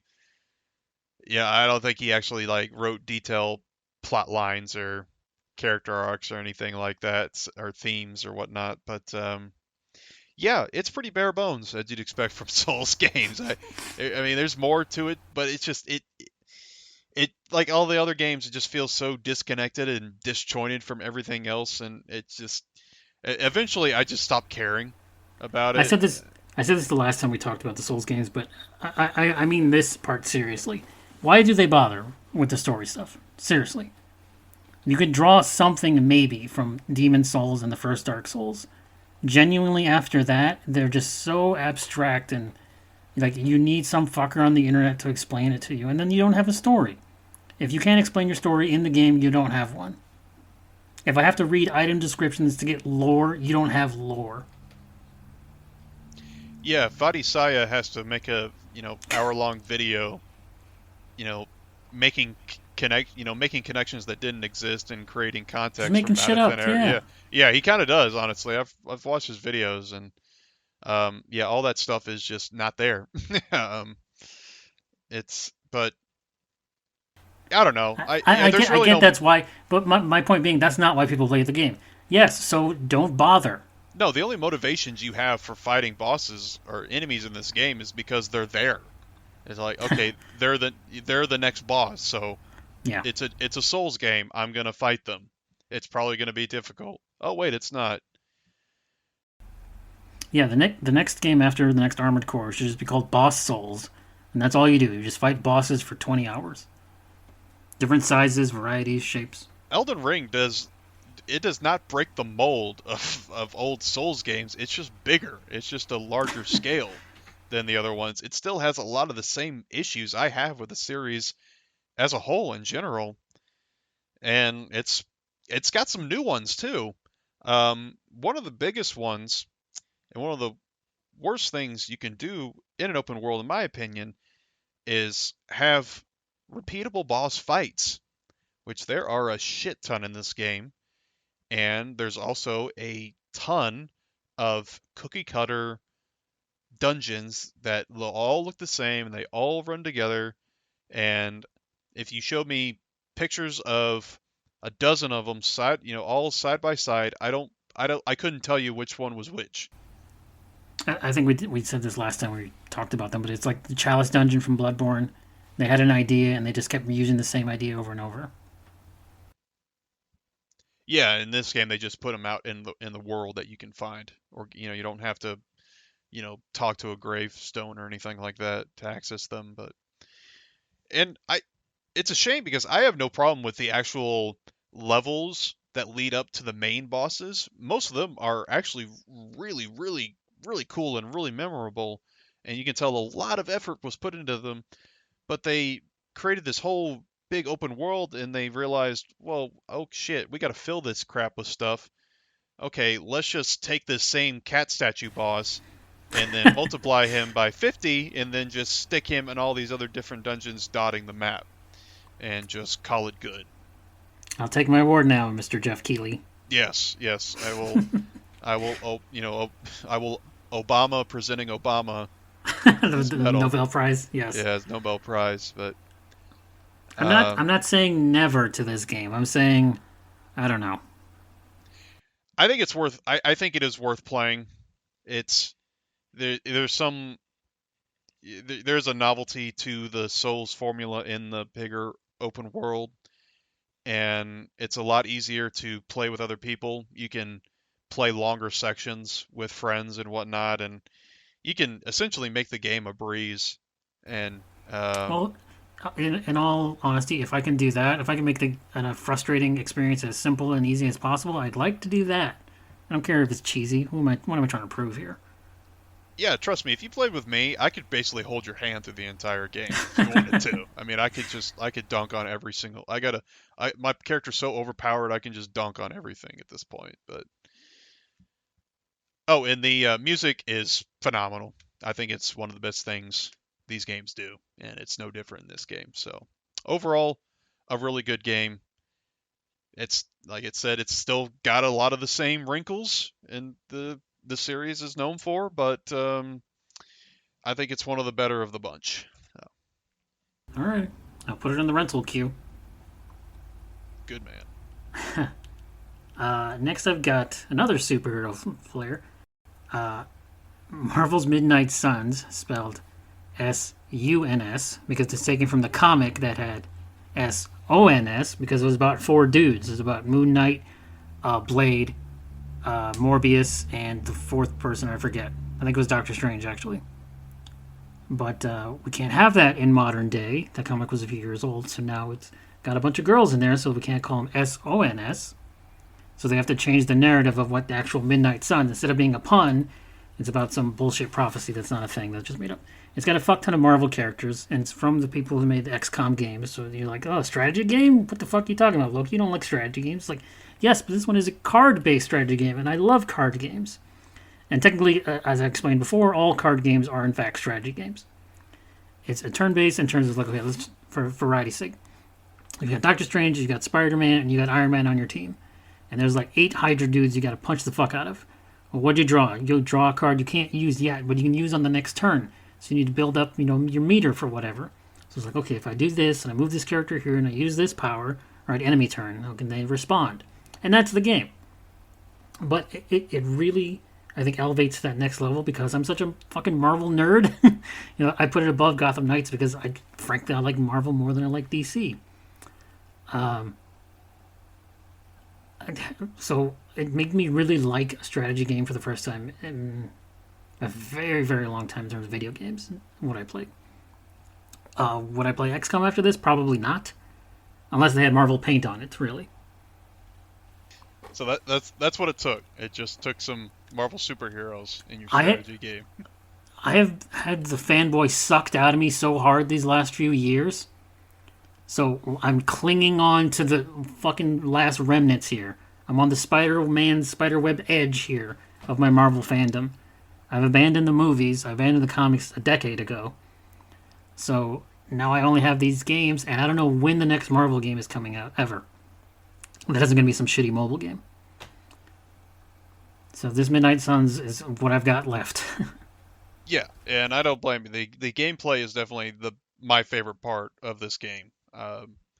I You touched on it. I love just building up the deck and trying to think about one turn ahead, two turns ahead, positioning my characters, using the interactable objects in the to kind of soften up the enemy, and it felt every fight felt different in its own way. It just no fight ever felt the same just it's because of the it's randomness of it's the card draw.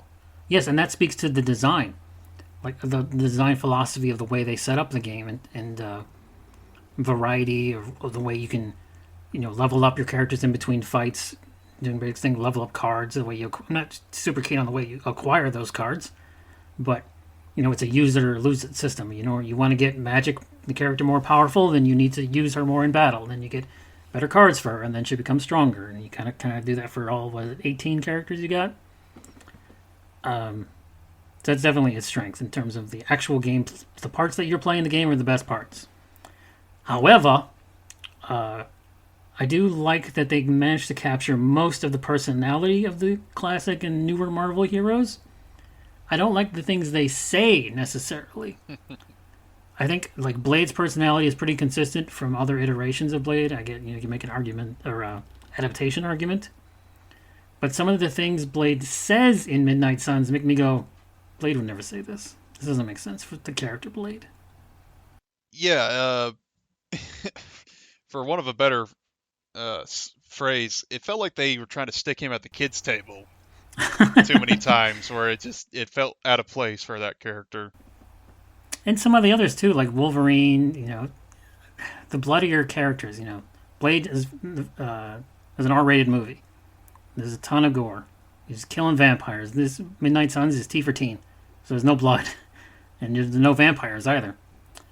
So he's just like, well, I'm here in this group now. I'm the ancient adults. I'm just gonna hang around these like literal teenagers, like Robbie Reyes and fucking Nico. What's her name? Nico Minoru. I know. What's her name? Oh, it's just Nico, isn't it? She doesn't Isn't it have. Nico? I don't think God, she she has. doesn't have a superhero name. What a loser. I don't think she does. I sworn she did. Yeah, Ileana is magic Yeah, with a K, which is and then you got some like street might as well level. I not don't have know. a superhero name. Yeah, the draw of it is like the supernatural thing, which is the draw of the original Midnight Suns. But then you bring in people like Captain America and Spider-Man and Iron Man who have absolutely nothing to do with the supernatural. Spider-Man's a street level hero. Why is he fighting demons from literal hell? You literally fight Satan in this game. Marvel's the devil. Well, he's just such a nice guy. He's such a friendly neighborhood Spider-Man. He'll offer help to anybody. We'll steal that line from Infinity War. You can't be a friendly neighborhood Spider-Man if there's no neighborhood. Mm-hmm. Yeah, exactly. That's So why I shoot web at Thanos. So I think here's a controversial thing. I think this game would have been better served without a player character, because you create a PC and you control that one primarily. You control all of them in battle, but as you walk around their hub area, you're your created character who doesn't exist in any comics as far as I'm aware. And you can interact with various Marvel heroes, and that's neat. But I think it would have been better if it was something like Ultimate Alliance, where it's only the heroes interacting with each other without some ancillary create a character. Yeah, honestly, I don't know. It probably, I'm sure, would have worked, but I kind of like the Hunter's origins and backstory. It felt very, it felt like a comic book. This long dead or slumbering hero, whatever he was, Hmm. and they bring him back to life to face this threat that the other Avengers are not, they're not used to. But although at this point, all the Avengers have dealt with world-ending threats before, so it is kind of odd that they would just revive this old guy from nowhere because he's the son of this demon lady.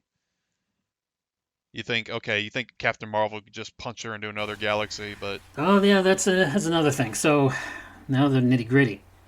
The characters themselves, so many of them are iconic. But then you have characters from the what's known in the comics as the all new, all different line, where Marvel went all bad. They cut Carol Danvers' hair, so she's got short hair and a worse costume. They introduced a new Miss Marvel. They introduced a new Ghost Rider, technically a new Captain America. I'm surprised that Sam Wilson wasn't in this game. They just dicked around with a bunch of stuff, and it's the death of Marvel Comics. And some of those characters are in Midnight Suns, and it's like, fucking hell, I hate the Runaways so much. I really don't like Robbie, the Ghost Driver. He's your Ghost Rider. Why aren't you riding a fucking motorcycle? Oh, it's a lowrider, because you're a Mexican. I get it. As a Mexican myself, I feel very represented. Thank you so much, Marvel. you should feel representative. You're very welcome. So there is a lot of, once again, we'll dance around this, a certain kind of messaging in this game that I think really holds it back from being super awesome great. That, my fanboy, my Marvel shill heart stops here. It's like, oh, I don't think Captain America would ever say that shit. Oh, I don't think Blade would want to be in a relationship with Captain Marvel, not because I'm jealous at all. I just think that doesn't make any damn sense. She goes to space. He hunts vampires. Yeah, do they have space vampires, or what are they going to talk about? Maybe the Kree have vampires. I'm not 100% up on the space stuff. Yeah, a lot of the Avengers really kind of had some out of character moments like that, and some of the new characters, the Magic and Nico and Robbie. Robbie's just super dull and boring and They made stupid. Iron Man a dickhead, I think, too.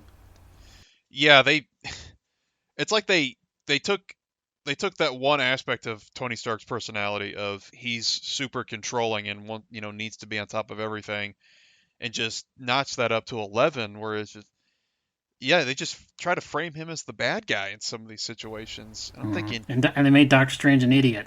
yeah, like two of the smartest and most powerful dudes in the world.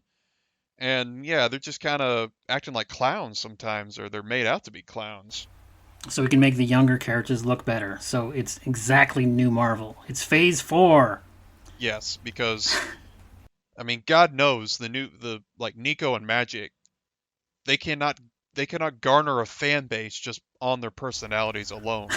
Because Nico's just flat out fucking annoying as shit. She was always whining about the Avengers and not feeling a part of it, and they think they're just not taking us seriously, and we're just part of this too. And the Magic, oh my, she's just a flat out bitch. That's all I can say. It's just, I mean, she's The New Mutants in the 90s ruined that character. She was cool up until then, and then I think it was Chris Claremont who said, I'm going to fuck with everything. And indeed he did. But unfortunately for me, The New Mutants was very popular. The movie was not. But the comic run was very popular, featuring Magic and some other people.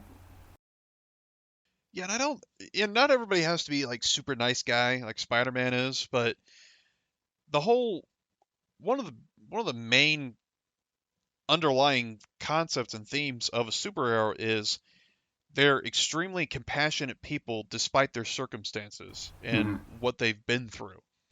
And yeah, like I said, they don't all have to be, as nice as Peter Parker is, but what from what Magic's gone through, you think she'd be a little nicer. And I mean, I'm not trying to say, hey, honey, you should smile more or anything like that, but just be a less antagonistic towards If your you don't want to teammates. help people, what are you doing here? Yeah, she seems very just like put out about everything about this whole saving the world situation, and oh my god, oh jeez, oh my, the Avengers are trying to stop this world-ending threat when they have the most experience. How fucking dare they? No, This they should be actually listening to us. this reminds me of something we've talked about a long time ago. The previous year's Guardians of the Galaxy game, which we both really like, but oh my god, this dude. Very echoey street. I apologize. I don't know how much I can edit this out. Where the Guardians of the Galaxy, have interpersonal fights with each other for reasons we don't really understand, other than the game needed them to be separated at that moment. Because we knew they were going to come together at the end, right? They're going to join back up. It's Hmm. very similar to Midnight Suns, where the Avengers and the Midnight Suns fight for no reason that makes any damn sense, except for the ending when your created character, the Hunter, needs to bring them together in a Commander Shepard, rally the troops moment. And it's like, Captain America's right fucking there. Let him make the speeches. Why am I doing this? Yeah, I think he actually kind of asked that in game. So hey, why isn't he leading him? Because he's been the leader of this team for the longest, and I'm just a guy who got woken up from the dead like a month ago. Oh yeah, It's yeah, it's if it seems we're overly negative, it is really just I think dialogue number one is my biggest problem with it, really, more than narrative. yes, and being a very dialogue heavy game, that can be an issue, and it can stick out like a sore thumb. You do spend more time not fighting in the battle systems than you do fighting, just because of the way it's designed. The Firaxis, the guys who made this game, wanted to really expand beyond their XCOM origins in terms of making a grander narrative. And for that first effort, it's a good first effort. If they have opportunity, I don't know what Disney's future plans for video games are, but if they're allowed another shot, I'd be totally interested because playing the game is the most fun. It's easily some of the most fun I've had all year. It came out way late in December and did not sell well, unfortunately. So I would say, again, like hire some new writers. That's all I want. Yeah, and please, for the love of God, have another hub area, not just the Abbey. My God, I think probably spent 80% of the game just at the Abbey, just Yeah, walking around, leveling up cards, getting new cards. That's another thing. I don't spend too much more time on this game, but there's a lot of aspects in this game that feel like a mobile game. And you touched on it a little bit earlier, but having to use resources to upgrade my abilities and shit, I don't like that as a traditional RPG player. I yeah, I actually understand. when I like leveling up my skills when actually participating in battle. And in this game, you get new cards from playing him, which is great, but I'd like to level up the ones that I have already in my deck by using them more. But no, it's just you have to just collect these arbitrary resources to level them up, and yeah, it just way too much micromanaging, I think, in the game. It bogs down, and it just stretches this game out longer than it needs to be. I do think the game's about 5 to 10 hours too long. Yeah, there's a lot of good, and like you, if they get a chance to expand on it, then I'd like to see what they can do with it because I think it's a step, it's a game. When I first heard about a card-based tactical RPG set in the Marvel universe, I did not think I would enjoy it, but I was surprised at how much I did. Yeah, it's very accessible for someone who does not normally play strategy games. Yes. So yes, it's really really good. I just don't like a lot of the character choices. But that's life as a Marvel fan in 2022, 23. So Hmm. what are you gonna do? What's left? I just have one game left. Oh boy, what I can't possibly guess as to what it is. Well, it's game that came out last year, November. It's a highly anticipated game, God of War Ragnarok, a sequel to the 2018 God of War game by Santa Monica Studios, and it's a direct sequel, so it shares a lot of the same formula from the 2018 game, mainly the combat and the perspective, the third-person camera. It's I loved fighting in 28, the first game, and I still love it in this game. There's not a whole lot of difference between the two. To be perfectly honest, you only get three weapons. You start with the two in the previous game, the axe and the blades, and they mostly act the same way. The new weapon is a spear, and it's feels very, very different from the other two, and it feels like a worthy addition to the arsenal, and it mixes things up nicely. I would say I do have my issues with the pre 2018 game, but I totally agree that the combat was the best thing about that. Yeah, it was definitely my favorite thing, and I liked a lot of things about 28. It might have been actually, I think Red Dead Redemption 2 was my game of the year that year, but it Yes. was definitely up there. Um, this is an amazing looking game. Ragnarok is, and I there was many times throughout the game I would catch myself just being enraptured by the smallest details. For instance, uh, Kratos has this cloak and he has this fur trimming on, and he's got this fur, lined with fur, and just like, looking at every strand of it is just it just looked amazing. I couldn't believe it, and the textures of the character models and the enemies and the environments and the assets and all of it, it looked amazing, and it was just the landscapes were breathtaking to look at, and all the worlds felt extremely different from each other, and they were almost, even this is ancient Norse mythology, some of them felt alien in some regards, and I loved how they're able to travel to most of the worlds in the game. Some of them don't have a whole lot to do in them. I think it's the Fire World, Muspelheim is Does it still still have just an the? arena. I'm sorry. Does it still have the same traversal and like you got to go in the big hub area and spin the world, go through portals? No, no. The it's the Temple of Tyr, as it was called in the previous game, is out of commission for this one. So this game, you're basically collecting these stones that allow you to travel. Uh, you may remember the fast travel in the previous game was the door, and you would walk along the branches of the world Yes. tree to go to a new world. That's the main mode of transportation in this game, or method, excuse me. And it's I was just saying I really liked how different all the worlds were, and you can go to pretty much all the nine realms covered in Norse mythology, and they all feel very, very different. And some are some are flat out huge. They're extremely large areas, and it's always impressive to look at them, and to explore around in them. This is another like 2018, a fake open world, a open map game. Yes, yeah, like Arceus, it's just separate big areas, not one connected world, which makes sense because it's nine separate realms that you're traveling to and from. Biggest, I guess you say, draw, or what sets these new God of War games apart from the previous ones is the emphasis on the story and the relationship with the characters, namely Kratos and Atreus. And in the previous game,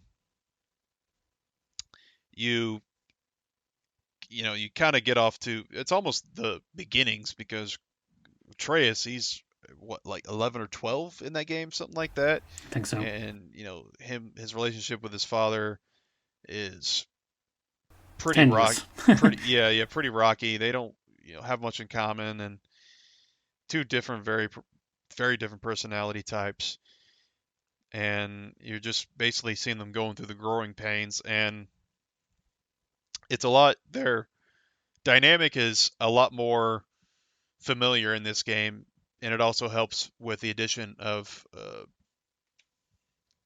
Mimir. Excuse me, had a brain fart.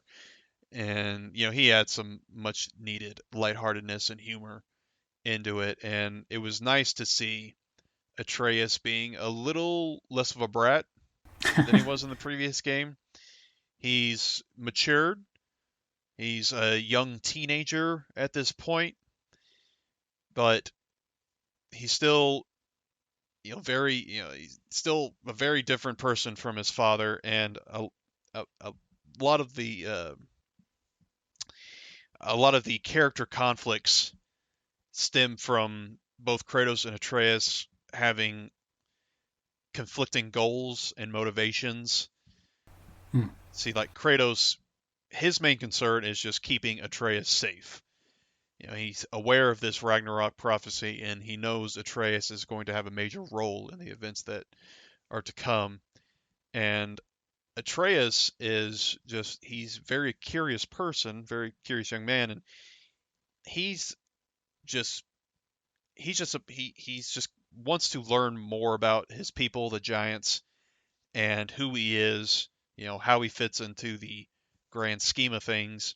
And Kratos understandably thinks, okay, this will just fulfill all of the steps of the prophecy and eventually will lead to war. And he wants to keep Atreus out of that. But Atreus, he rebels. He's a teenager. He goes off on his own and he disobeys his father, and he does his own thing, and he makes mistakes.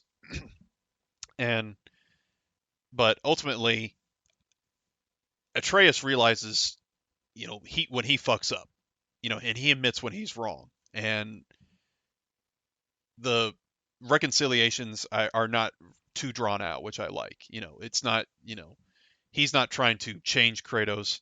Kratos is obviously he's still learning this dad parent thing, and he knows he makes his own mistakes, but Atreus's are much more severe. And but I liked that he shows some maturity and he grows up in the span of the game. And I think overall, I really, really, really like their dynamics and how their relationship develops and how it fits into the overall story. And it's, uh, I will admit, the story can kind of drag, and in large part to kind of the Kratos and Atreus having different goals and what they want to do and how they want to proceed. And a lot of times it's Kratos gets the final say, but there's some things where Atreus will just make a suggestion about, okay, let's just do this. Let's just go here, do this thing, and see where it takes us. And Kratos may not like it, but he grumbles and he's just kind of like, okay, whatever. And so yeah, it kind of the story it feels like it takes a while to pick up steam, and it can feel a little bogged down in the beginning. And personally, I would have wanted the entire event of Ragnarok probably in a separate game. I think it needed a little more time Didn't they to say breathe. that this was supposed to be a trilogy and then they changed their minds and now it's only two games? I don't I don't know. I want to say always intended it to be two games, but like you said, like they could have changed their mind, could have been revisionist. But yeah, I just the Ragnarok, the whole the whole event just it felt like it just was just okay. It's Ragnarok time. Okay, now it's over. All right. Oh, that was it. That's the end of the world. Oh, great. um, But obviously, it's like the original God of War run and the PS2 had fucked with Greek mythology to a crazy degree. The previous God of War 2018 fucked with Norse mythology to a crazy degree. So when you say Ragnarok, it's like, okay, I know what that is from other medium, but there's no fucking way they're going to do that because in Ragnarok, Atreus, who spoilers for the previous game, is actually Loki. He gets trapped in a hole in the middle of the earth and fed acid for eternity, or not eternity, whatever. So I don't think they're going to do that to little Atreus. So I'm going to assume they're not. No spoilers. yeah, no, they do. They don't do that. His fate is a lot kinder in this game, and it's yeah, you're right. maybe it's unfair of me to compare it to these other the established mythology and lore and whatnot, because it's different characters and um, just they're just gonna have their own take and spin on things. So, but yeah, it's I don't know. You call your game, you put Ragnarok on the title of your game, and then Ragnarok lasts for an hour in game, and it kind of feels a little underwhelming. I think this stems back from the 2018 game. It's like, okay, the story in the three, I know there were six. The story in the three God of War games was Kratos kills all of the Greek gods. So when you say, okay, now we're going to Norse land, we're going to the Viking stuffs, it's like, oh, so Kratos is going to kill all the Norse gods. And it's like, well, no, not really. Yeah, and I appreciate the direction they were to go with this character. I think he just has a time of moment of realization where he just he kills all the gods because he was pissed for whatever reason most of the time, and then he's just kind of left with nothing. He just kind of it's like he just feels empty inside, and he realizes that in the course of the 2018 game, and in this game he he knows Atreus slash Loki is going to play a major role in the Ragnarok, but he does everything he can to protect his son, but Atreus just wants to find out who he is, where he came from, but a lot of those a lot of the things he does and a lot of decisions he makes do kind of fit the requirements of what leads up to Ragnarok, and the decision Kratos and Atreus ultimately come to is, hey, just because something was foretold doesn't mean it's not the right course of action, or that we can't, we have our own agency, and we can, um, do the best that we can to try to change things. So, um, Let's end this by talking about the number one gripe of the internet. Oh, let me solve this puzzle. Hey, I'm an NPC. I'm going to tell you how to solve the puzzle.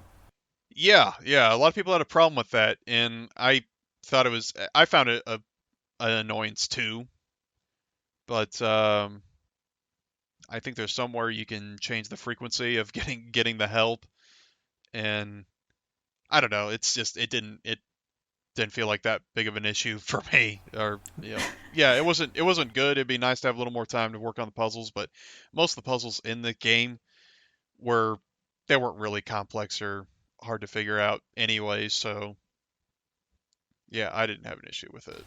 All right, that's my biggest takeaway from the zeitgeist of the internet is people complaining about NPCs telling you what to do directly.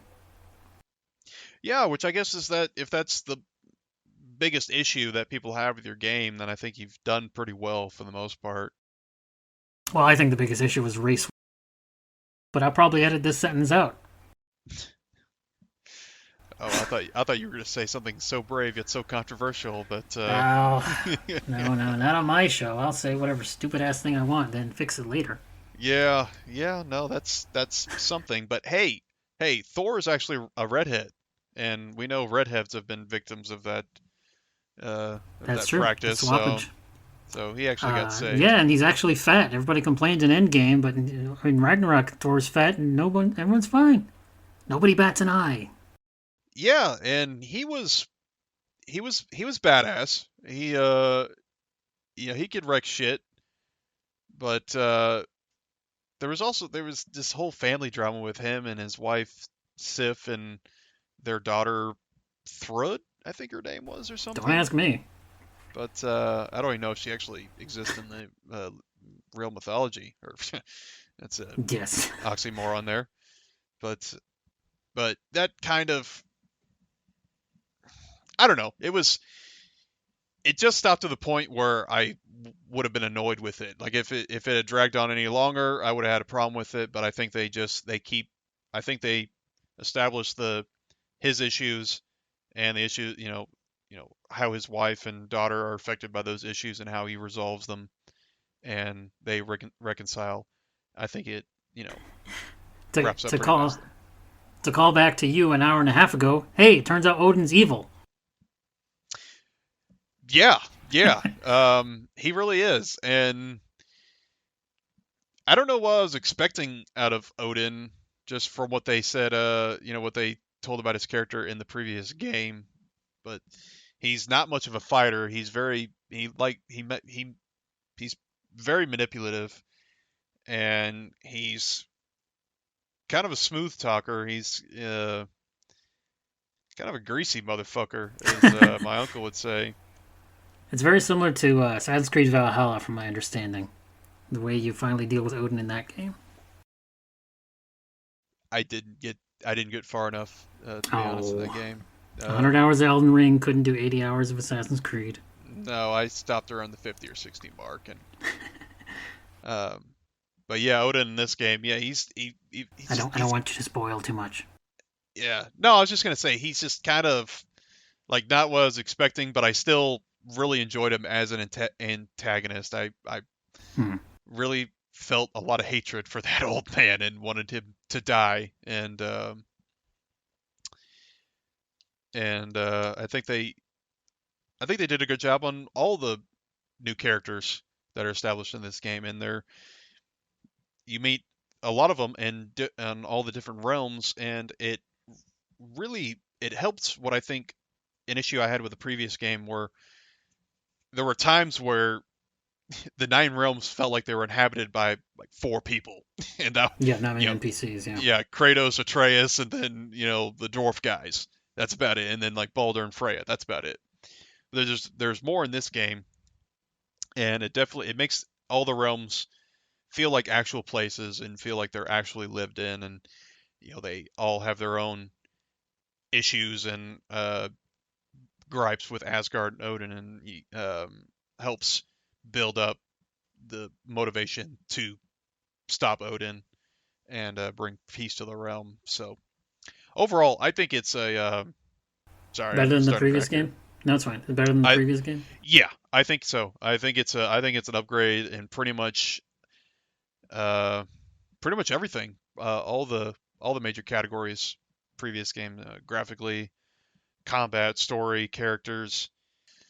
So, but overall, much better game than the first, and honestly, probably my game of the year last year. It wasn't perfect, but it was It's the best we can ask of 22? uh, uh, probably so. And not to take anything from that game, from Ragnarok itself, because it can hold up for in any year that you play it in. I think. Well, it's in my Gamefly rental queue, so we'll see. Yeah, I'd love to hear your impressions when you finally get to it. Um, the last game I've got to talk about today, I was back and forth on this or Midnight Suns. And ultimately, because of the narrative problems of Midnight Suns, I decided to go with a game I have narrative problems with. Horizon Forbidden West, the sequel to Horizon Zero Dawn. Something that really draws me in video games, I was thinking about this earlier before we started recording, is the idea of exploration. The idea of being able to see something beyond horizon, to go past where you are currently. Part of the reason you and I play these things is to have different experiences. You're never going to be a cat, but you can pretend to be one in a video game. It's that kind of shit. Hmm. So that's what really draws me in video games. And if it's a more open world in terms of, okay, hey, the Todd Howard, you see that mountain, you can go there and soak in your horse. That's the thing I really love about games, is the idea of freedom of movement and choice. And I think the game that gave me that the most this of 2022 was Forbidden West. There, the idea that I could just ignore quests, ignore main quests, ignore side quests, and just fuck off and go do whatever I wanted for hours. That's freedom for me. That's what I love about games. I want to just do what I want to do, not what you tell me to do, Mr. NPC. Narratively, I definitely have a lot of problems, especially in the second half of the game when the people from space show up. I love exploring the world. I love fighting the robot machines. I like using the different weapons, unlocking all the different outfits and the fucking paints. There's a new melee system. There's a new super system. There's a new gear way you do things. There's a new like fucking face paints you can put on yourself to do different super moves. Shit ton more things you can jump on and ride and more cultures you can go into to overtake machines, and more machines you can overtake. It's just a bigger, better version of Zero Dawn. And as far as graphics, I think honestly Horizon's the best looking game I've ever played so far. Not just Aloy, obviously, but the other character models, the environments, the machines, the weapons. There's a lot of little tchotchkes and the details they put, and it's gorgeous to look at. I think it's better than Ragnarok, but that's me. And it's controversial, but I really like Aloy. I know you have your issues with the previous game, but I ultimately really ended up liking the character more than I thought I would, I guess. Not so much in the interaction with NPCs, because there weren't that many NPCs to interact with. And the ones you do interact with, you're very standoffish about. And I think that's probably why I like it, because I'm very standoffish with NPCs. It's really hard for me to care about a non-player character in any game. So, and you say this is a negative, I know. So if the player character doesn't care, then we're in sync. That's perfect. And I realize you see that as a drawback, and we've had fights offline about this. Yeah, I don't have a problem with a character being standoffish, but I'll kind of, retouch on my feelings with Magic and Midnight Suns is that personality type, it needs to be backed up with an actual backstory, origins, whatever, circumstances in that character's life that would, make sense that they would act this certain way. Aloy, for whatever reason, just, she's just a dick to people for no reason that I can tell, and she not only is a dick to them, but she completely mocks and undermines their whole motivations, their personalities, their beliefs, all this shit. It's just she's just like this girl that grew up outside of a village, that's just this small corner of the world. It never made sense to me that she acted this way towards other people. I understand that. And I guess I don't know, and maybe it's just a habit a lot of writers get into, that they feel the need that players, as a player, you want to feel like an outsider. It's I don't know if it kind of stems from that chosen one mentality or whatnot. That you have to be, player character has to be different from everybody, and that includes just not playing with other kids from the village or whatever. But I just never warmed up to Aloy as a character. I think she's best when she's out in the wild and she's not talking to other people. That's probably where she belongs. I agree. The times when I have to talk to NPCs, I am, as a player, rolling my eyes, because you're a fucking idiot. Why you worship the sun? That's so stupid. I think that's more. Again, it's more of the same in the second one. I don't think that Guerrilla is not like Firaxis with Midnight Suns, which is their first major narrative. I don't think Guerrilla has ever been good at story. They made all the Killzone games, and the previous Horizon. It's like, you're not good at this narrative shit. So I like the game design. The playing part is always going to be the best part. The talking to people part and the story part, the worst.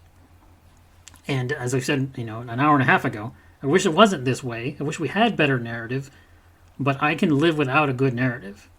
If the game is as good and as fun to play, and as fun to explore, and as fun to kill fucking giant robot monsters as Forbidden West is, then I'm fine with it. Yeah, I guess I'm a little more indulgent when it comes to IPs I haven't played yet.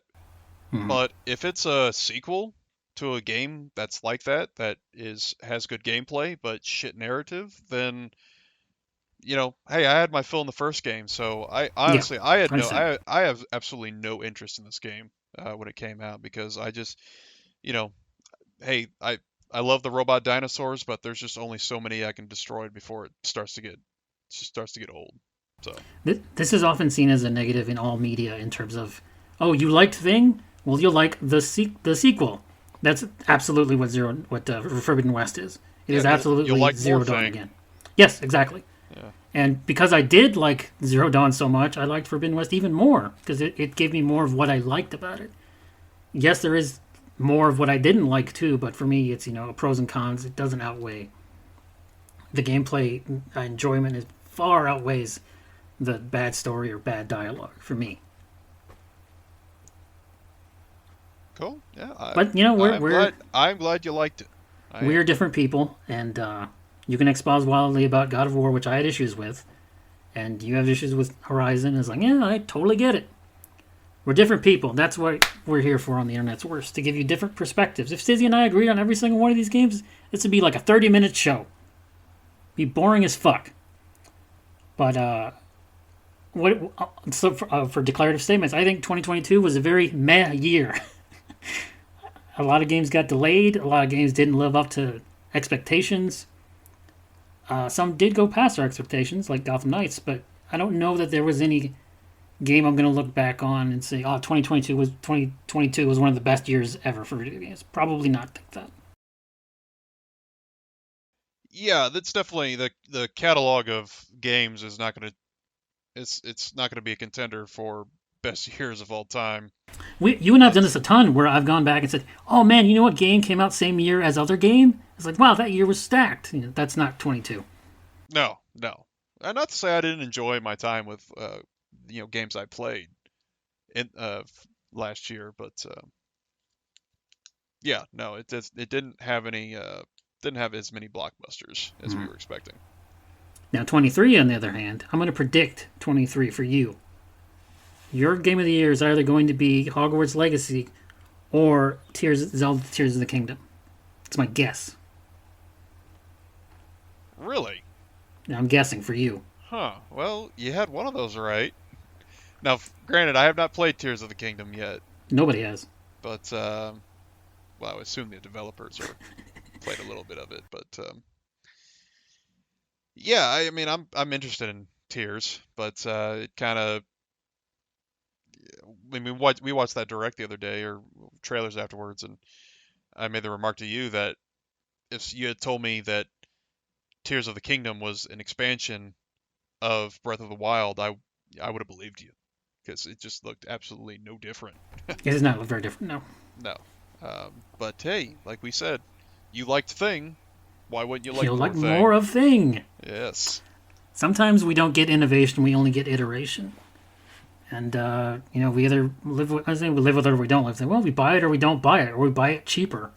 The amount of games on this list that I spent $60 for is one. It is exactly one, and it is in fact Horizon. Everything else I use some sort of trickery to get less. Yeah, I don't think I paid full price for too many of these. I know Ragnarok and I think Gotham Knights I did as well, but the others I waited for a little sale, waited for little sale or just rented it. So And more of these games in 23 are going to be 70 rather than the base of 60. But hey, this is what you get for living in current day. I'll say that another sweeping generalization about 2022. I think narratively it may have been one of the weakest years ever in terms of like story.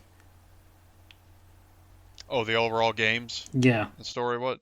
Yeah, no, you're probably right.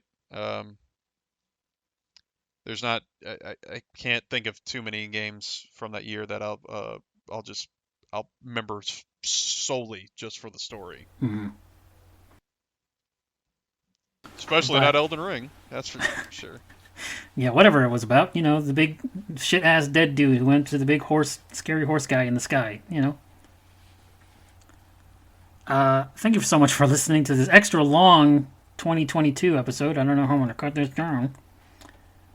The worst, the best, and everything in between. And the best was not all that great, but it was good. It was a very good year, not a great year.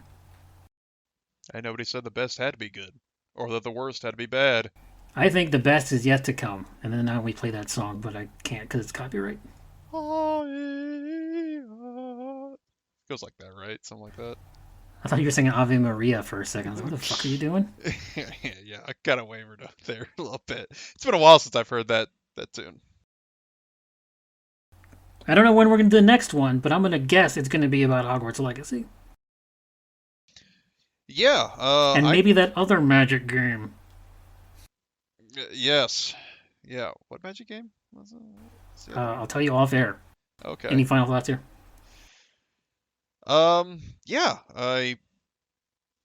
I think we summed it up. 2022 had some, had some decent games, had some good games. Personally, some that I really liked. Mhm. Not going to be among one of my favorite years in gaming, but it is what it is, and yeah, hopefully it looks like 2023 is shaping up to be better.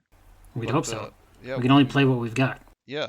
But we will hopefully let you know before too long here. So Yeah. And if they send me Elden Ring in the next couple of weeks, I'll let you know if it's shit or not.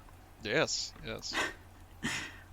Thank you so much for listening. You can find me on the Twitter at Loki Jarson. I don't think you can find Stizzy if he wants to be found. You actually can, Loki. Okay. I since our Lord and Savior Elon Musk bought Twitter, I actually have a legitimate Twitter account now.